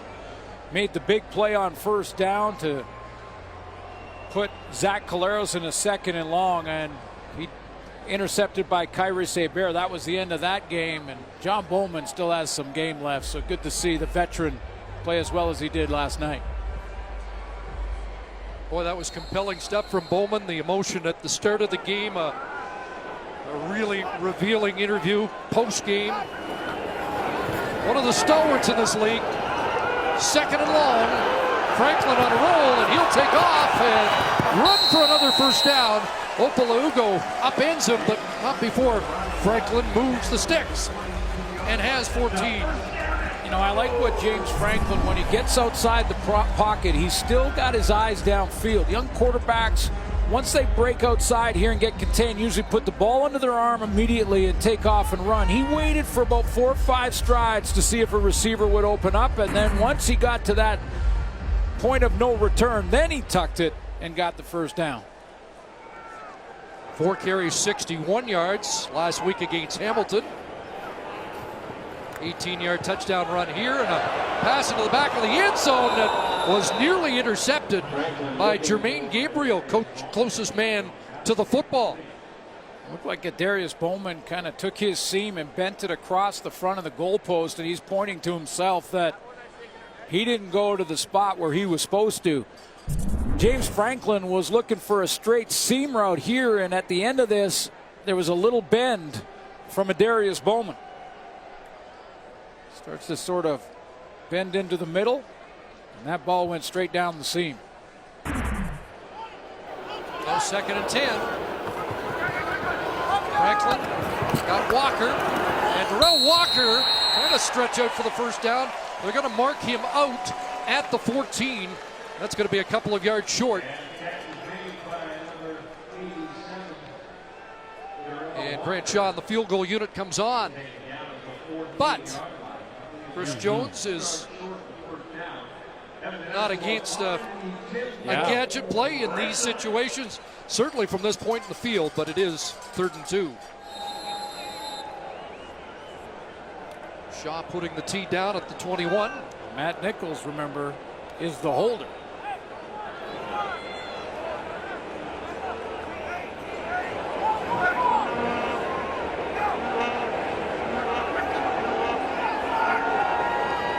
To make it a 6-point Edmonton lead, and it's good. So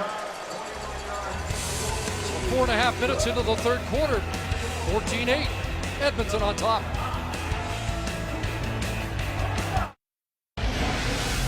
Familiar face back on the turf at Commonwealth Stadium. Prior to the game, Ricky Ray loosening up the arm with an injury update on the veteran quarterback. Here again, Ryan Roshak. Yeah, Chris, one thing that Ricky Ray has not done is take any kind of contact at all. I talked to him before the game. He said that really in his mind there's no timetable just yet for his return. Said he'll definitely be a couple of weeks. I also talked to him about Trevor Harrison. What impresses him about the young quarterback? He said one of the things is how mentally tough he is. And part of the reason why he is that in the preseason and in training camp, the head coach was pretty hard on his young quarterback, taught him to be tough, and now when things get tight, Ray says he can see that Harris is mentally strong. He has been impressive. Chad Cackert trying to get the ground game going. Just 10 rushing yards for the Argos in the opening half, and not much there. It will be an interesting debate when Ricky Ray is healthy and ready to go, if Trevor Harris continues to play the way he's playing right now. Talking about a guy that's going straight to the Hall of Fame. Absolutely, and yet, aren't you curious to see what he might do with this new revamped receiving corps? But Trevor Harris has earned the right to hang in. Here's Elliott trying to turn it upfield, and he gets sliced down by J.C. Sherritt, who was so candid yesterday talking about how uncomfortable it was to watch last week's film. Well, J.C. Sherritt is not going to get to his 2012 total of 130 tackles, but he is making some big plays. He makes them at the right time. It looked like to me Kevin Elliott was going to step up and get the first down there. That's a sure tackle in the open field. 4th to and out for the Argos on the night. Waters to boot. Might bring rain. It does go over Kendall Lawrence, and now rolls back. And they will call no yards after a 57-yard boot. He's Eastern Washington University, baby. What's up? J.C. Sherritt with the sure tackle to make sure the Argos have to kick the football away. Edmonton ball when we come back. Kicks off with Toronto FC against Montreal tomorrow. Kickoff 4 Eastern, 1 Pacific on TSN 3, 4, and 5. Legal participation penalty against the Argos, not no yards, and the ball at the 25 for James Franklin and the Eskimos with a 6-point lead as they swing the ball back into the hands of Corey Watson, and he took a huge hit that takes the helmet right off him. Wow. He's taking a second just to regroup. Looks like he's going to be okay, but this is a big hit. We'll take a look. Vincent Agnew. That's Travis Hawkins. Yeah. Stepped in with a forearm. And that's the boo from the crowd that you're hearing because of it. Now, or was it a shoulder? Now, in fairness to Travis Hawkins, it looked like Corey Watson was bent over and on his way down, and he dipped his shoulder to try and make the shoulder the initial point of contact, but did follow through with a bit of a forearm, and I think that's why the fans reacted. It's good to see Corey Watson will be okay. See Corey Greenwood, a former Concordia Stinger teammate, with a word for his old buddy who makes his way to the sidelines, and good to see that Corey Watson looks like he's going to be okay. Season high 6 catches for him last week. Good to see this Edmonton offense can get him going. That's his 3rd catch tonight, 21 yards. No gain on the play. It'll be 2nd and 10. Hey, you guys got a call on a kick.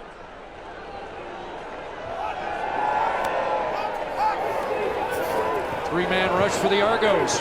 Franklin stands in. Here's it out. Darrell Walker in stride. And he's dragged down by A.J. Jefferson down at the Toronto 22.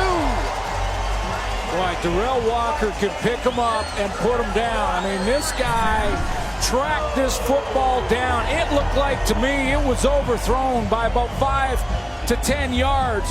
But he just stays in that hard stride. And the end of the route, right at the top, he doesn't reach for the football until the very last second so he can maintain his top end speed.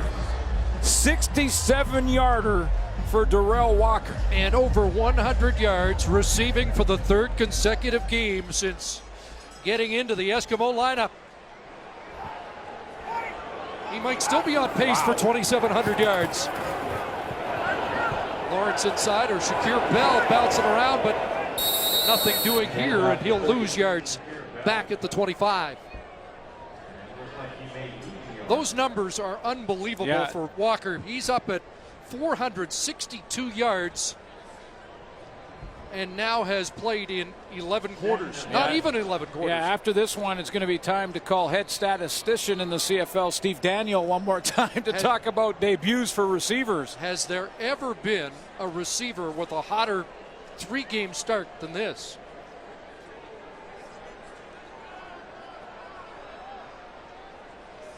Second and 11. Franklin out of the pocket, throws on the run, and Walker incomplete. Couldn't reach that one, might not have been inbounds anyway. And again, the field goal unit comes on for the Eskimos. Well, first of all, James Franklin, real athletic move just to get himself outside and get a chance to throw this one. And let's see, was Darrell Walker going to be out of bounds anyway? Not at all. No, not at all. If he hangs on, the ball's on the 2-yard line. Walker told us yesterday he had a 110 catch game in college. A receiver for Johnny Manziel, but nothing like his first couple of games here in the CFL. But I guess he doesn't have an S on his chest. There was a drop. He is human. From 32 yards out, Grant Shaw able to slide that through. And it's a 9-point Eskimo lead in the Alberta capital. Here, how about Mike Riley, who was knocked out by the Argos in week 1? Let's check in again with Ryan Rashog. Yeah, Chris, Mike Riley not expected back for another 2 or 3 weeks, but if you talk to Mike Riley, he'll tell you there is a game circled on his calendar. That is the Labor Day matchup against the Calgary Stampeders, though he says he's got some convincing to do of his head coach and his general manager. Very active here on the sidelines down for the Eskimos, talking with Franklin a lot during the game. You'll also see Riley's got the big beard going. Says he is not shaving it until he plays again. And by the way, swears, despite all the gray on top, he does not dye his beard, Chris, he swears. If I'm the coach, I'm letting that beard get a little bit longer. Yeah, I'm with you. I'm with you. Argos take over at the 35, down by 9. They try the screen. It does reach Coombs. Breaks the first tackle, and then McCoyle will finish him off, and it's a loss of a couple for the second-year man, Anthony Coombs. Man for man, Mike Riley, one of the toughest guys in the game. And I get that he's trying to talk Chris Jones into getting him back for the Labor Day matchup. And by the way, Labor Day looks pretty exciting this year in both divisions, but I'm with you. Chris Jones has got to be patient and make sure he's good to go. I saw a little bit of a limp in those clips from before the game.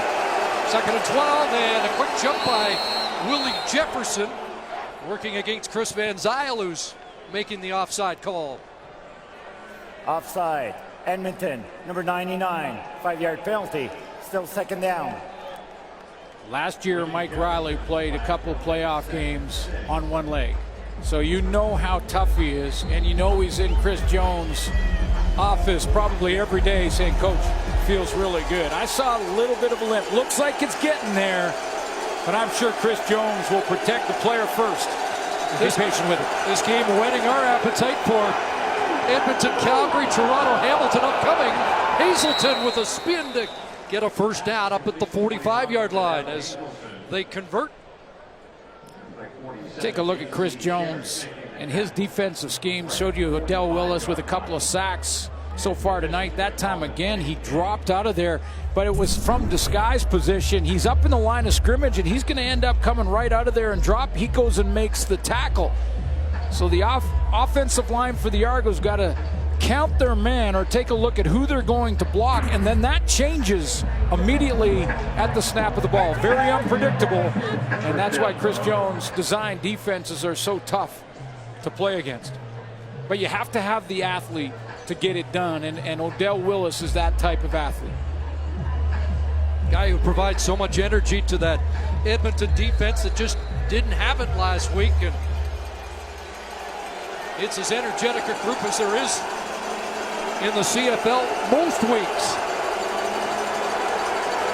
1st and 10. Harris can't find anybody, and he'll spin up to the 49 and get 4 when it looked like he was going to be stopped at the line of scrimmage. Don't see it much from Trevor Harris. You see the play of Odell Willis is now influencing what Scott Milenovich wants to run. He's going to go with tight ends on both sides to try and widen the line of scrimmage and push number 41. And Marcus Howard, who we haven't talked about much tonight, push them out wider. Get him away from Trevor Harris. Eskimos with 15 different players who have registered sacks already this year. 2nd and 6. To the far side. Coombs got some room. Anthony Coombs into Edmonton territory, down around the 42-yard line. Chad Cackard, without this block, it's a sack by the Edmonton Eskimos. Cackard in the backfield. He's going to pick up the stunt by Dexter McCoyle, coming right down through that A-gap. If he doesn't make that block, it's a shot right on Harris. By the way, we've had injury updates on the quarterbacks. We're told Chad Owens is close and should be back in the lineup next week. Here's Cackard, right side, stays on his feet and pounds it down to the 31, which should be another Toronto first down. Best run of the night for Chad Cackard. I mentioned John Bowman, who good to see him back, and Chad Cackard's one of those guys, former Grey Cup MVP. When he came back in that Winnipeg game, If there's any football fan in the league that wasn't cheering for him. He had over 70 yards rushing, was emotional after the game. Sometimes it's tough to come back, tougher to come back mentally than it is to come back physically, and all the self-doubt that creeps in when you have an injury and you think it might end your career. But after that game 2 weeks ago in Winnipeg, Yeah, it was magic. yeah, he spent some time emotional. That was tweeted out by our sideline reporter, Sarah Orleski. And If you haven't seen the game ball presentation, you should check it out. 12 carries that day, 73 yards, and 1 catch for 16. Player of the game in his return from what looked like a career-ending injury. one of the good guys. You know, you cheer for those guys. They're good locker room, And team there are a first lot players in this league. Absolutely. Mentioned John Bowman earlier, Chad Gackert. There is a long list. Key block there, and then backs it up with a big run. 44 is back in the lineup, and Brandon Whitaker will be a big part of this offense for sure.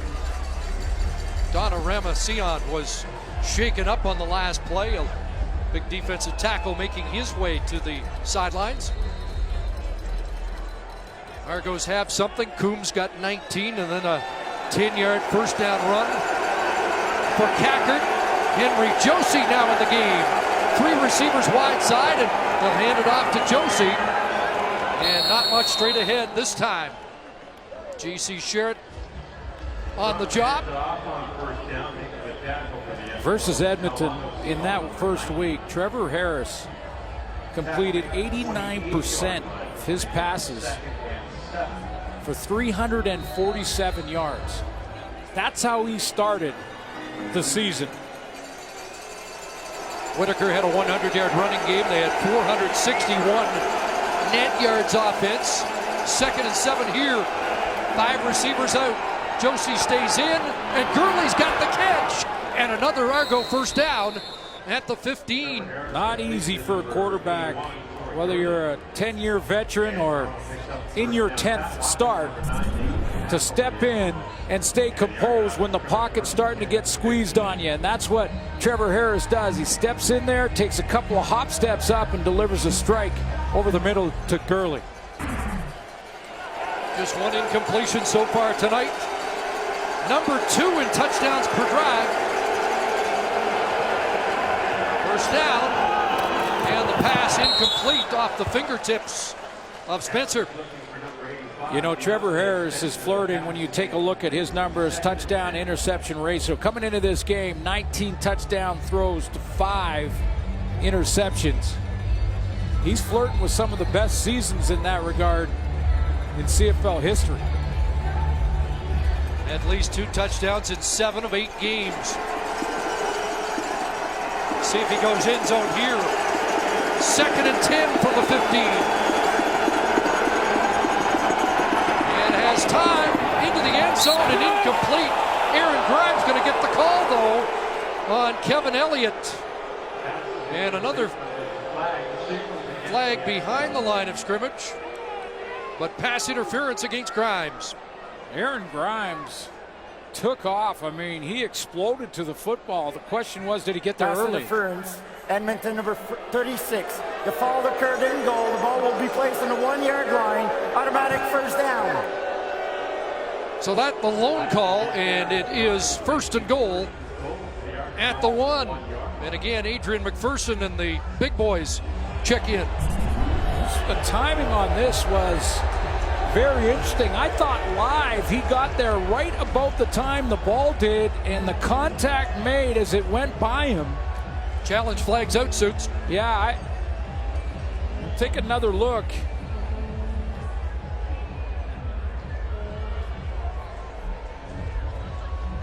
I thought the timing there from Aaron Grimes was pretty good initially. Did get a penalty in the first half for unsportsmanlike, something he said. Edmonton is challenging the ruling on the field of a defensive pass interference. The play will be reviewed. Coaches' challenges this year, 39% of the time they have overturned the call. 13 of those on defensive pass interference. And just thought the timing was pretty good. Now, take a look. The ball is right here.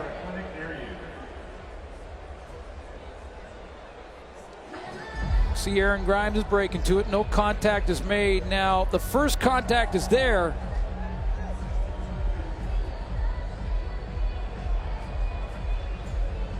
Does that prevent Elliott from getting at the ball or not? Another view?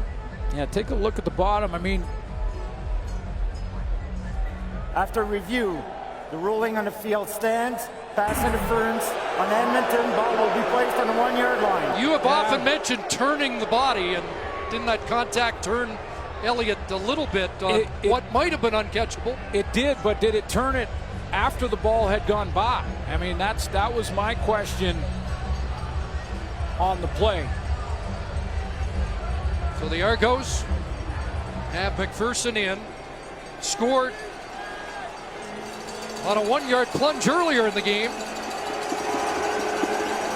And it's the same call for McPherson. And is he in? No signal yet. Looks like it's going to be second down.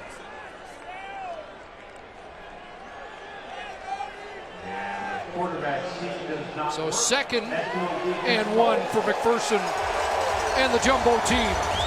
Adrian McPherson's always been a big guy, but is it just me or he's been in the weight room a little bit? He has not had a carry over 2 yards yet. Only needs 1 here, but couldn't get it the first time. Oh, gonna throw back in the end zone, and it is a touchdown. Vidal Hazelton on a pass that looked like it was nearly going to get disrupted before McPherson got it away. Or McPherson was going to get sacked. I mean, it looked like Edmonton had read this play on the bootleg, and Hazelton goes across the middle. McPherson just throws it up, but watch Hazelton come back to the ball, and Patrick Watkins didn't see it because he had his back to the throw. First touchdown pass is an Argo for McPherson.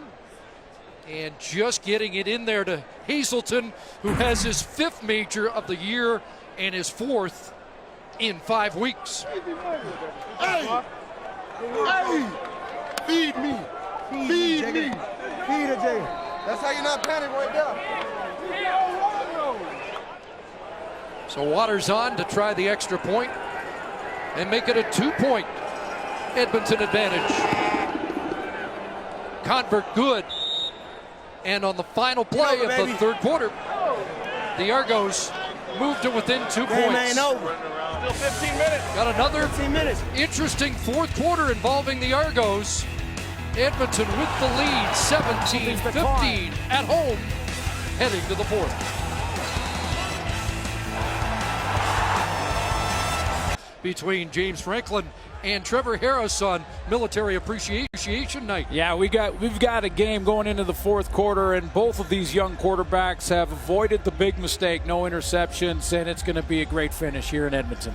Now, for technical reasons, we can't wear these. No. We'd like to, and I can't wait to wear them. These are being sold at the stadium tonight. And you want one more shout-out, Colonel? Yes, one more hello to the 417 Squadron, Cold Lake. All my teammates, my new teammates, wanted to say hi. Thank you for your hospitality over the last couple of days and for the helicopter ride that was outstanding. And Major Brad Steele's tremendous leader, excellent group, the best of the best. They are our true Team Canada, the men and women of the military. I don't mean to be critical, but your hair's awfully long to be a colonel, isn't it? Don't bring it up. Into Lawrence battling for extra yards. Great work to get beyond the 30-yard line. I was kidding about Darrell Walker on pace for 2,772 yards after 2 games. He's still on pace for 2,772. Yeah. And might improve his pace. Well, coming into this game tonight, I thought, you know, once you play 4, 5, 6 games, the average should sort of come back to reality. But he just exploded again tonight. So can anyone cover Darrell Walker? Told us he was a late bloomer. Believe it or not, he was 5'11", 150. graduating out of high school. Big target now. Kendall Lawrence slowed up. Cuts back. Look out. Oh, he just got tripped up, or he was away, and he knows it. But it is an 11-yard pickup. Boy, Devin Smith from the secondary for Toronto just got up and was ripping his teammates for not making the tackle in the backfield on Kendall Lawrence. It's Agnew had the first shot at him. 3, 4 misses there. There's 5. And the 6th and 7th guy got him down. Now that was an issue on the short week against the Saskatchewan Roughriders. Franklin on a roll. Throwing down for Walker, up for grabs, and incomplete. Akwasi Owusu-Ansah had a shot at the football. Well, Darrell Walker came back and played DB, and he just bailed his quarterback out from making the first mistake of this game. Owusu-Ansah was sitting under this throw as if it was a punt. He just fell off his man and was just underneath that corner. Young quarterbacks often get fooled by that. You're right, Walker plays defender. And the Eskimos survive a scare to get 2nd and 10. Stands in the pocket. Now dumps it off. Kendall Lawrence this time will get tackled short of the first down. Devin Smith there, and punt team called upon for Chris Jones. Yeah, the Edmonton Eskimos are going to have to punt, but I'm impressed with Kendall Lawrence every time I watch him play. As we mentioned off the top, he led the league coming in combined yards. He averages almost 150 yards a game. He's a workhorse, not a big one. But coming into tonight, Kendall Lawrence, number 1 in the league in combined yards. 150. Over a 10-yard punt return average. Shaw's punt, not deep.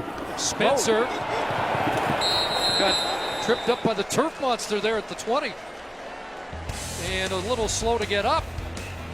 Trevor Harris, can he stage another fourth quarter comeback? Now within 2, early fourth quarter.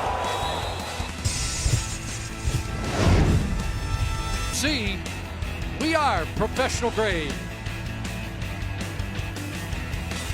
We've got a good game here in Edmonton tonight. 6-2. Argos trying to be the first team to 7 wins in the league. The Eskimos trying to bounce back and post their 6th win and have an identical 6-3 record with the Argos. Henry Josie nearly got away. J.C. Sherritt the tackle, and a flag down just in behind that Sherritt tackle. Likely to bring it back. Yeah, it usually indicates that one of the receivers downfield with an illegal block.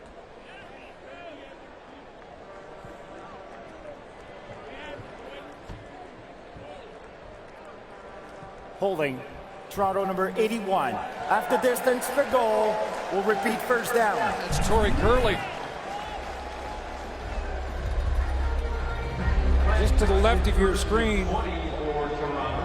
Got the hand to the back of John Ojo.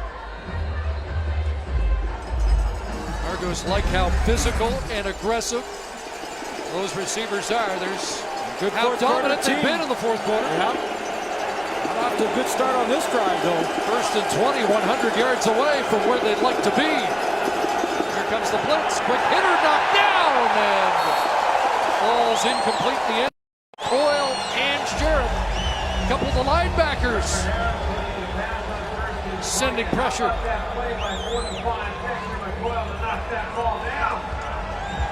Josie picks up one of them at Sherritt, but they load up this side, and they're all coming. The Edmonton Eskimos, including J.C. Sherritt. You see off the edge, McCoyle gets his hands up. McCoyle's had a solid night. 2nd and 20. Flag down. Into the flat for Spencer and cut down. Sliced by Aaron Grimes with flags on the play. Well short of the first down marker, so because of the penalties. So this is against the Argos. No, it doesn't look like it is. Edmonton offside. Offside. Edmonton, number 40, 5-yard penalty. Still second down. That's Dion Lacey that gives Toronto another play. Boy, he's been good on the teams this year. Dion Lacey out of West Alabama.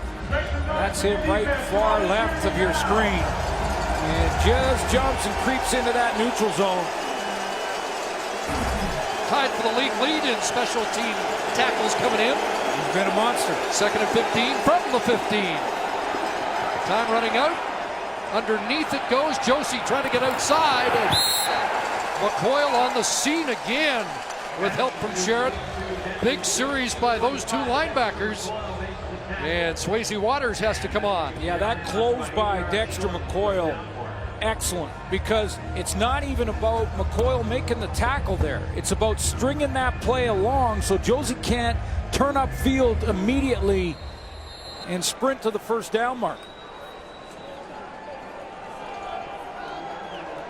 Waters, a dominant performance in his return last week. Injured in week 1 in Fort McMurray. Not a deep kick here. 42 yards, and Kendall Lawrence has got a return.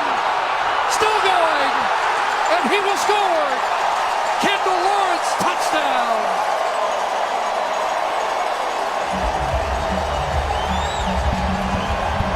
Did I mention I've been impressed with Kendall Lawrence? A 65-yard return for the all-purpose yardage leader.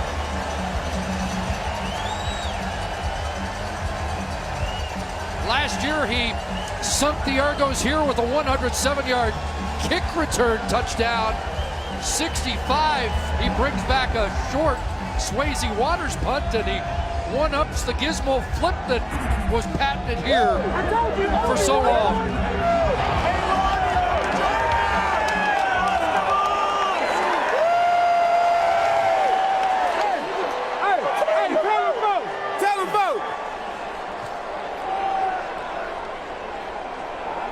So Shaw trying to make it a 9-point lead, and does. Just short of the 5-minute mark in the fourth quarter. And Kendall Lawrence makes it a 2-score advantage for the Eskimos again.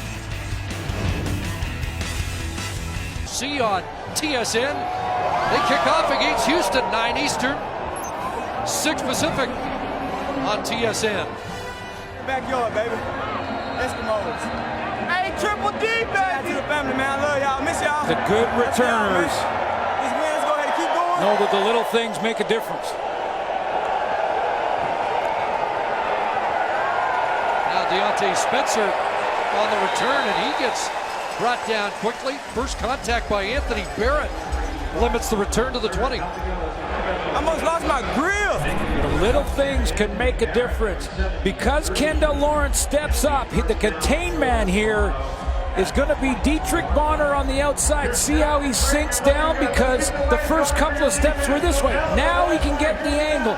If Bonner stays wide and is contained, the Argos have all the lanes covered. But Kendall Lawrence with 3 steps forward, then bouncing outside, pulled in the contain man in Bonner. Touchdown, Edmonton. 156 all-purpose yards for Lawrence. Here's Coombs out of the backfield, and he gets run out after an 8-yard pickup. See if the Argos can respond here. Now down by a pair of scores.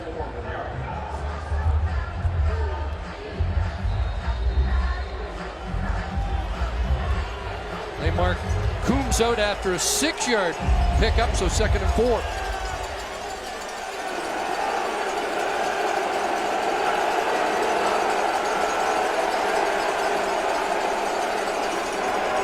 Play action fake, and underneath, Elliott gets brought down by Aaron Grimes, short of the first down. Since the marginal pass interference call, and that's just my opinion, Aaron Grimes has made 2 big tackles. You have lots of company here at Commonwealth. I think so. But he's come back, had a short memory, and made 2 big tackles in the last 2 series. So 3rd and 5. And guess who's back?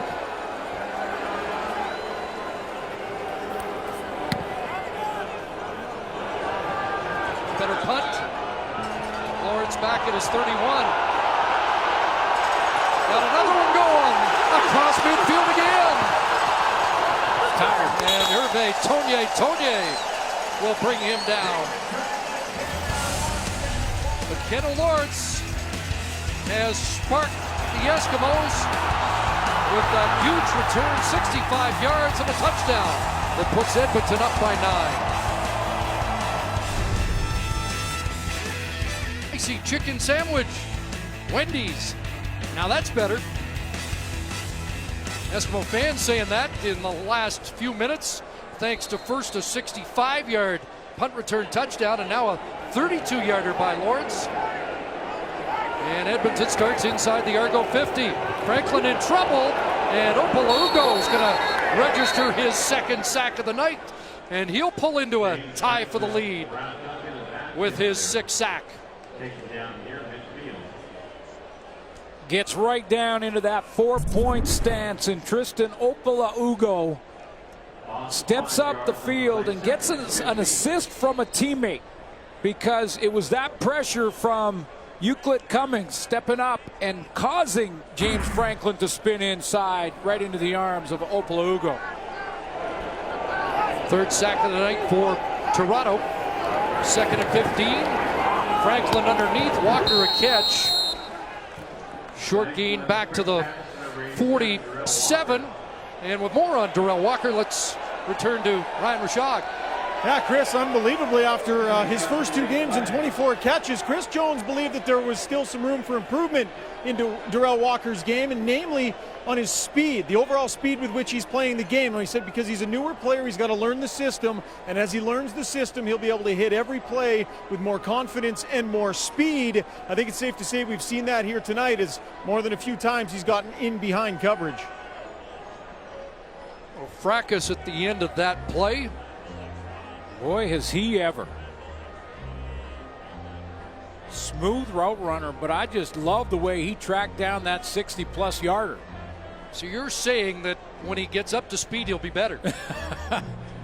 You know, and again, keep in mind, he's worked on the scout team with James Franklin for a lot of the season when he was on the practice roster, and got chemistry with Franklin, who was at 300 yards passing in this one tonight.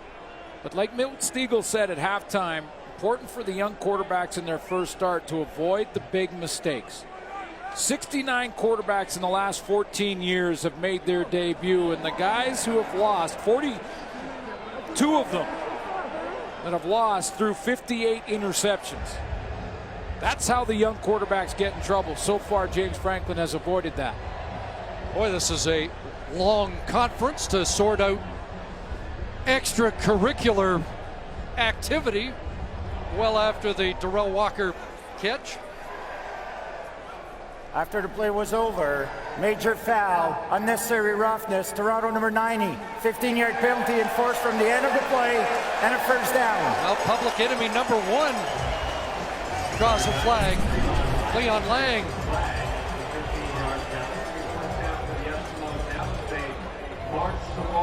Big pile right in the middle. The official gets knocked down. And I think you saw Cleon Lang looked like he threw a punch in the middle of that pile. Yeah, and his teammate who was wrestling him away.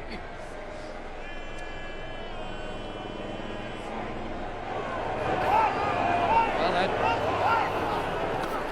gives Edmonton a 1st down, and under pressure, Euclid Cummings, who you said set up a sack earlier, has the 4th sack of the game for the Argos. And Cummings has his 4th sack of the season, 2nd against Edmonton. Well, and he's 6'3", 281, and he tracked down James Franklin. I mean, this is a big man right here who gets upfield but is in behind Franklin. He's taken off and he's running. 4 or 5 steps, accelerated, and caught him from behind. So 2 sacks on the drive for Edmonton. 1 negated by penalty. Now 2nd and 15. Screens it to Shakir Bell. And he weaves makes his way to a first down. Greenwood finally brings him to the turf at the 20, but they convert on 2nd and 16, and Bell on the lip. I know Scott Milinovich won't use it as an excuse, but when you're fatigued as a football team defensively, your head starts to drop, you stop moving your feet, you get blocked easier, and you start to miss tackles. And I'm not taking anything away from the run from Shakir Bell, but looked to me like there were Argos in position to stop him short of a first down, and they missed.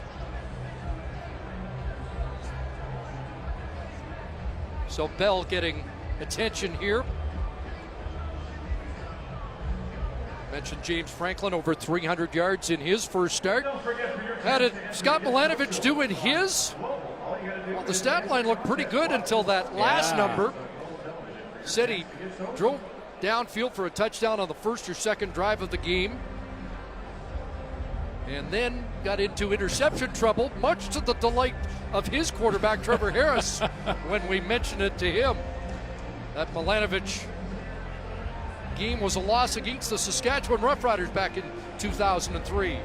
Well, you know, Ryan mentioned how hard he was and tough he was on Trevor Harris. There's a guy who's played the position, who understands it, and when Harris was in training camp, you know, was pushing him. When he threw a interception in practice, he wanted to make sure he knew where he was throwing the football and why. You read his lips, he's still arguing the Cleon Lang call. Trevor Harris is a better quarterback because of it. Trevor Harris won his first start against Ottawa last year with a couple of touchdown passes, 281 yards. And by the way, Ricky Ray and Mike Riley both won their first career starts. But not everybody does, as you mentioned. 27 and 42 the record since 2002 into the end zone, and batted away by A.J. Jefferson up against Darrell Walker. Okay, A.J. Jefferson heard the challenge. I was wondering if there was anybody that could cover Darrell Walker on the outside, and A.J. Jefferson said, yeah, how about me? Perfect position, turns to play the football, gets it at the high point. Textbook. In the hip pocket. Two good athletes playing the football. Second and 10, 1 for 3 in the red zone tonight. Franklin on a roll. And he'll take off, and he'll get another first down. They just keep converting on 2nd and long all night long. Point opens up for him once he gets outside. Moment he gets out and around here, Opla Ugo made an inside move and gets caught. Lost containment. Now he has Calvin McCarty right there, and he could dump it to him and let him do some of the heavy lifting, but he says, no, get a block if you can. Cuts inside on Vincent Agnew. 18-yard touchdown run in the first quarter, now up to 50 yards on the ground tonight. And first and goal from the 8. Rolling, end zone, Walker, touchdown! Come on. His first CFL touchdown catch, but there is a flag. Had one last week, nullified by penalty. Legal contact on receiver, Toronto number 19. Penalties decline, result of the play is a touchdown. Not this one. And Darrell Walker is on the board. Dad's happy. Willie applauding that one. Quarterback in his first start in the Canadian Football League. On the roll, up over the top, and drops it right between the double coverage to a rookie receiver that is on fire. Right into the bucket. When we asked him yesterday, what do you want to improve? He said, I want to score touchdowns. I've left some out on the field, but he converts here and gets a slap on the back from Jarius Jackson for his solid work.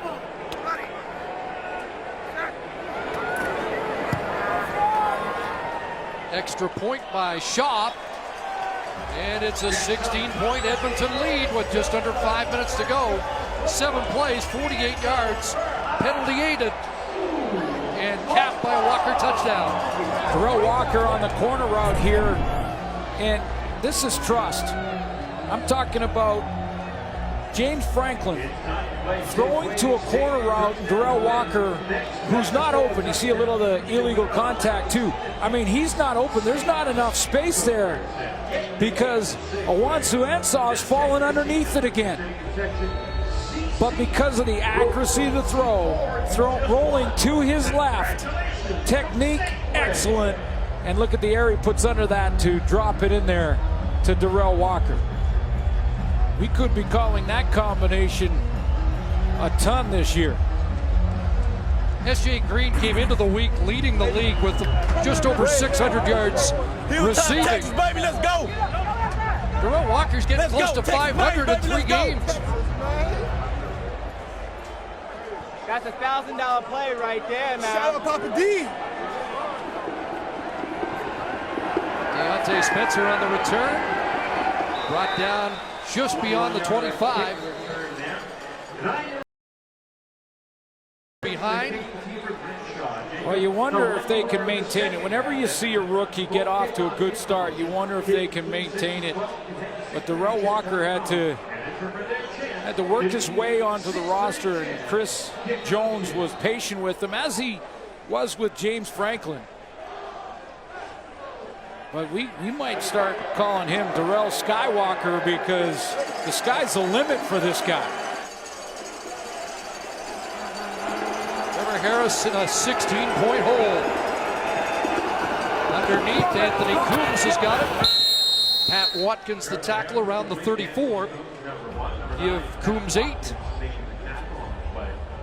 Still time, but Trevor Harris has got to make a lot of things happen.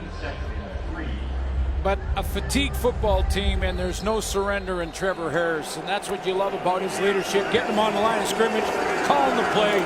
It's not over yet. And air it out. Wants Hazelton and overthrows him. And looked like Hazelton was in a full burst on that throw. He was, but because of the position of Patrick Watkins, that ball had to be thrown more on a line. And when Watkins got high on Vidal Hazelton, the ball had already been released from Trevor Harris. So he put a little air into that, and you see how high Patrick Watkins is. That had to be on a line. Offense stays on the field, 3rd and 3. Need to convert. Here comes the heat, flag down, ball down, and picked up Willie Jefferson. Touchdown, Edmonton. What's the flag? And is it the 22nd defensive touchdown of the year?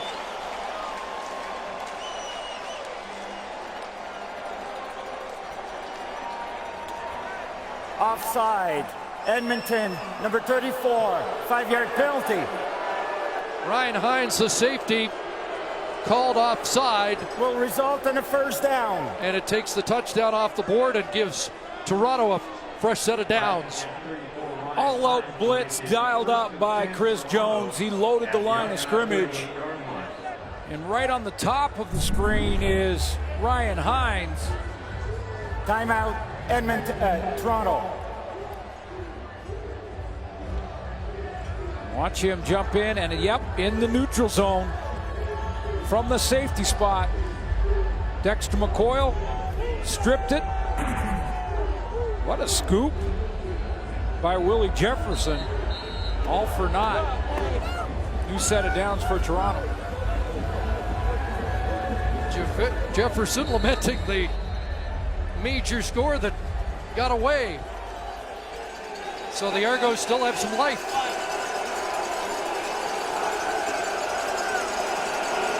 Watkins might be coming, no. Backs off, pressure from Lacey. Harris gets outside, unloads deep, and Elliott not looking at him. Oh, unbelievable. My goodness. Trevor Harris had Kevin Elliott behind coverage, and he wasn't looking back at the football. Kevin Elliott gave up on the play. He thought Trevor Harris was caught in the backfield.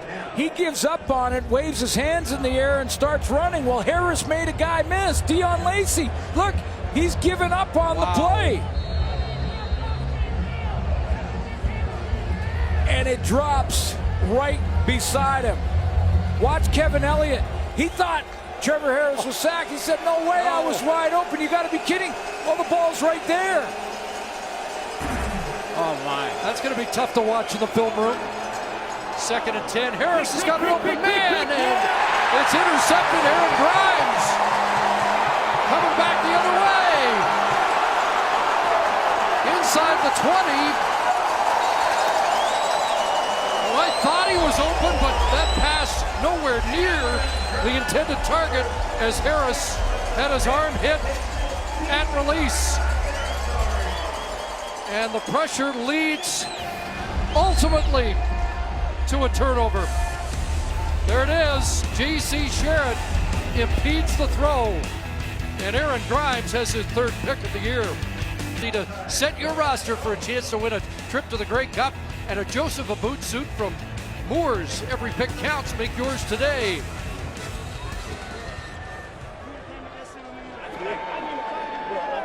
Well, both teams could have looked ahead.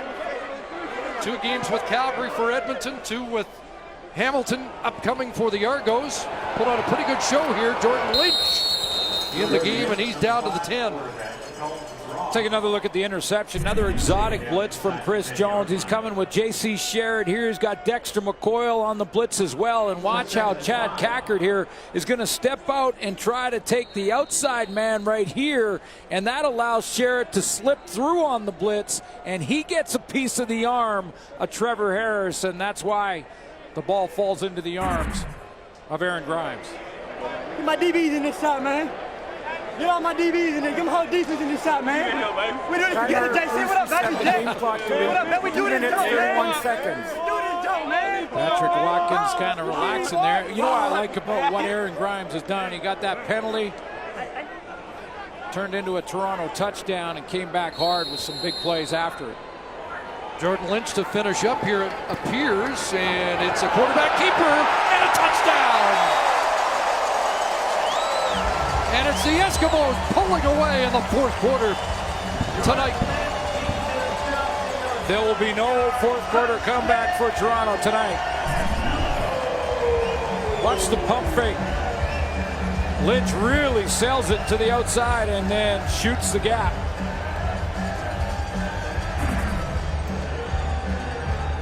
Now, Scott Milenovich, and you know the coach won't ever use it, but this looks like, in this 4th quarter, a tired defense.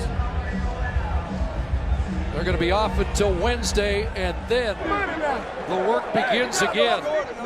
And that's taking nothing away from what Edmonton has done. And a young James Franklin.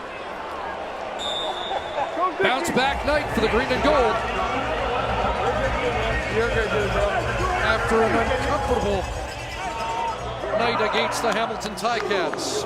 Nissan Titan Player of the Game brought to you by Nissan, official vehicle of the CFL. A long way to go, and this is just start number 1, but no interceptions for James Franklin. Over 300 yards passing, made the big play down the field, took hits when he had to, ran effectively. He joins the likes of guys like Mike Riley, who won his first start, Zach Collaros, who won his first start when he was a member of the Argos against BC. Trevor Harris, another guy that is a star and a starter now that won his first start. James Franklin will join that group. Dallas, Texas. We got Henry over there. Missouri Tigers prominent tonight. We got 300. Over 75% completion percentage, but we mentioned last 70 first game starters since 2002. 27 and 42. Dad texting. Yeah, I think that's a text to all. That's a. What do you think of Junior? Young son out there. Spencer brought down on the return. There's another special team tackle for Dion Lacey, league leader in that department. And just over 2 minutes left here. See if Trevor Harris finishes off. It looks like it'll be Mitchell Gale. Yeah, that's a smart move by Scott Milenovich. The Argos will be back, and again, Tired team right now, but they'll regroup and get ready for what should be, wow, one of the most anticipated Labor Day weekends that I can remember in some time. It is indeed. A couple of 6-3 teams will meet in the East. Gale steps up, takes off, and Aaron Grimes with the tackle.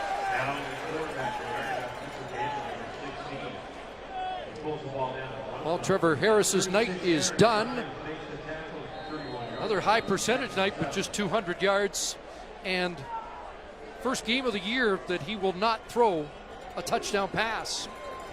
A couple down at the one that Adrian McPherson punched in. Here comes pressure on Gale. Got it away. Pass incomplete. Intended for Gurley. 2 and out, and punt team comes on.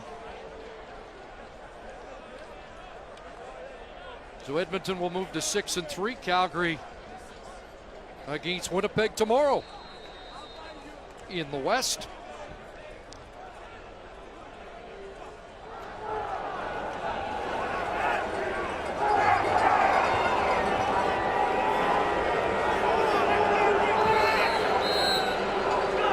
Timeout, Toronto.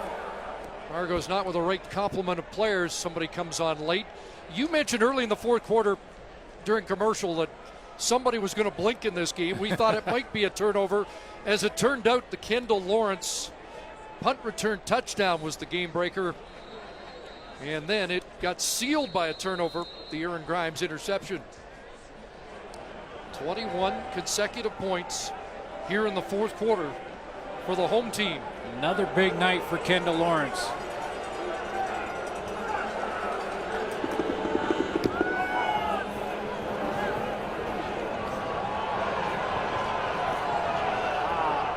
This time contained, brought down by Matt Black. Proud night for Mom and Dad, Willie and Pam from Texas, watching James Franklin and texting out to everybody in the family. And Kaylee, the wife, also has to be impressed with her man.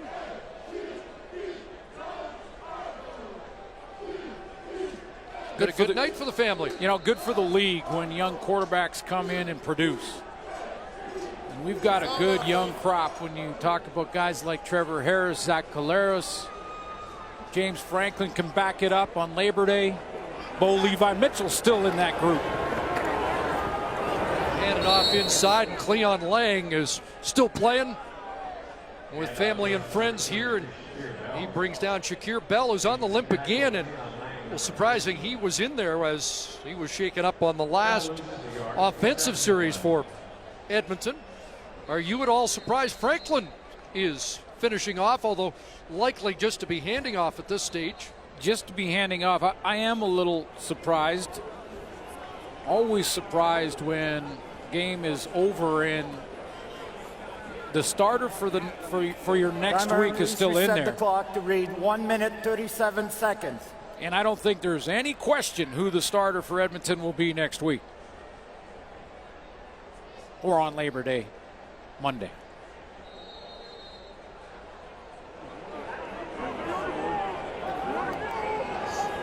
And he has no one to hand it off to right now unless Kendall Lawrence gets back in there. And we only bring it up because Mike Riley got hurt in a game that just like was this last year. The screen to Lawrence, brought down by Ricky Foley. No, you know, I'm with you, Chris, and in all seriousness, I mean, at times I honestly believe that coaches get a little careless.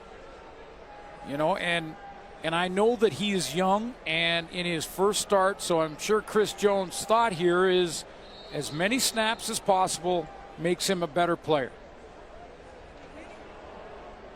It's such a valuable position. See guys out there when the game's in the balance, or when the game is done and over with, I don't know. I think it's a little bit reckless. Into the final minute as Shaw boots to Deontay Spencer. 50-yard boot. Spencer dancing, but nowhere to go. That cover team's done the job. It's been a three-phase performance for Chris Jones's crew here tonight.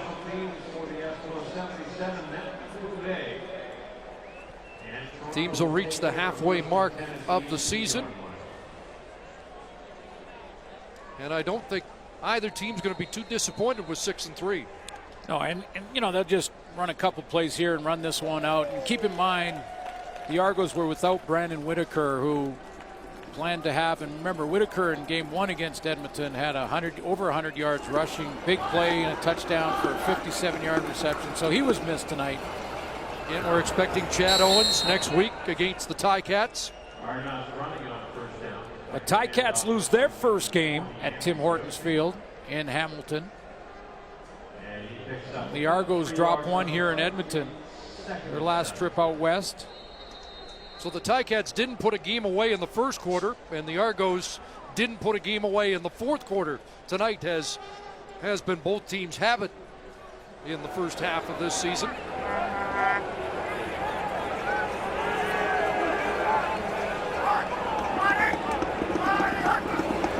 Second and 7. Henry Josie off the right side, and he'll be brought down short. But Chris Jones, it was an interesting comment. We're not going to let last week's performance define us, and this has been an impressive response. Certainly has, and of course, go back, and Chris Jones, defensive coordinator in Toronto with Scott Milenovich, and coming in tonight, Milenovich had a 4-1 edge in the head-to-head matchups. Just went to 4-2. Josie taken down. There's Marcel Young on the final play. And after losing badly at home last week, the Eskimos have bounced back and they split their season series against the Argos. Among the fans here at Commonwealth on their feet to salute an impressive performance by James Franklin in his Canadian Football League debut as a starting quarterback. He started the onslaught with an 18-yard touchdown run, and the Eskimos put it away with 21 in the fourth quarter. 38-15 the final. So long from Edmonton. SportsCenter is now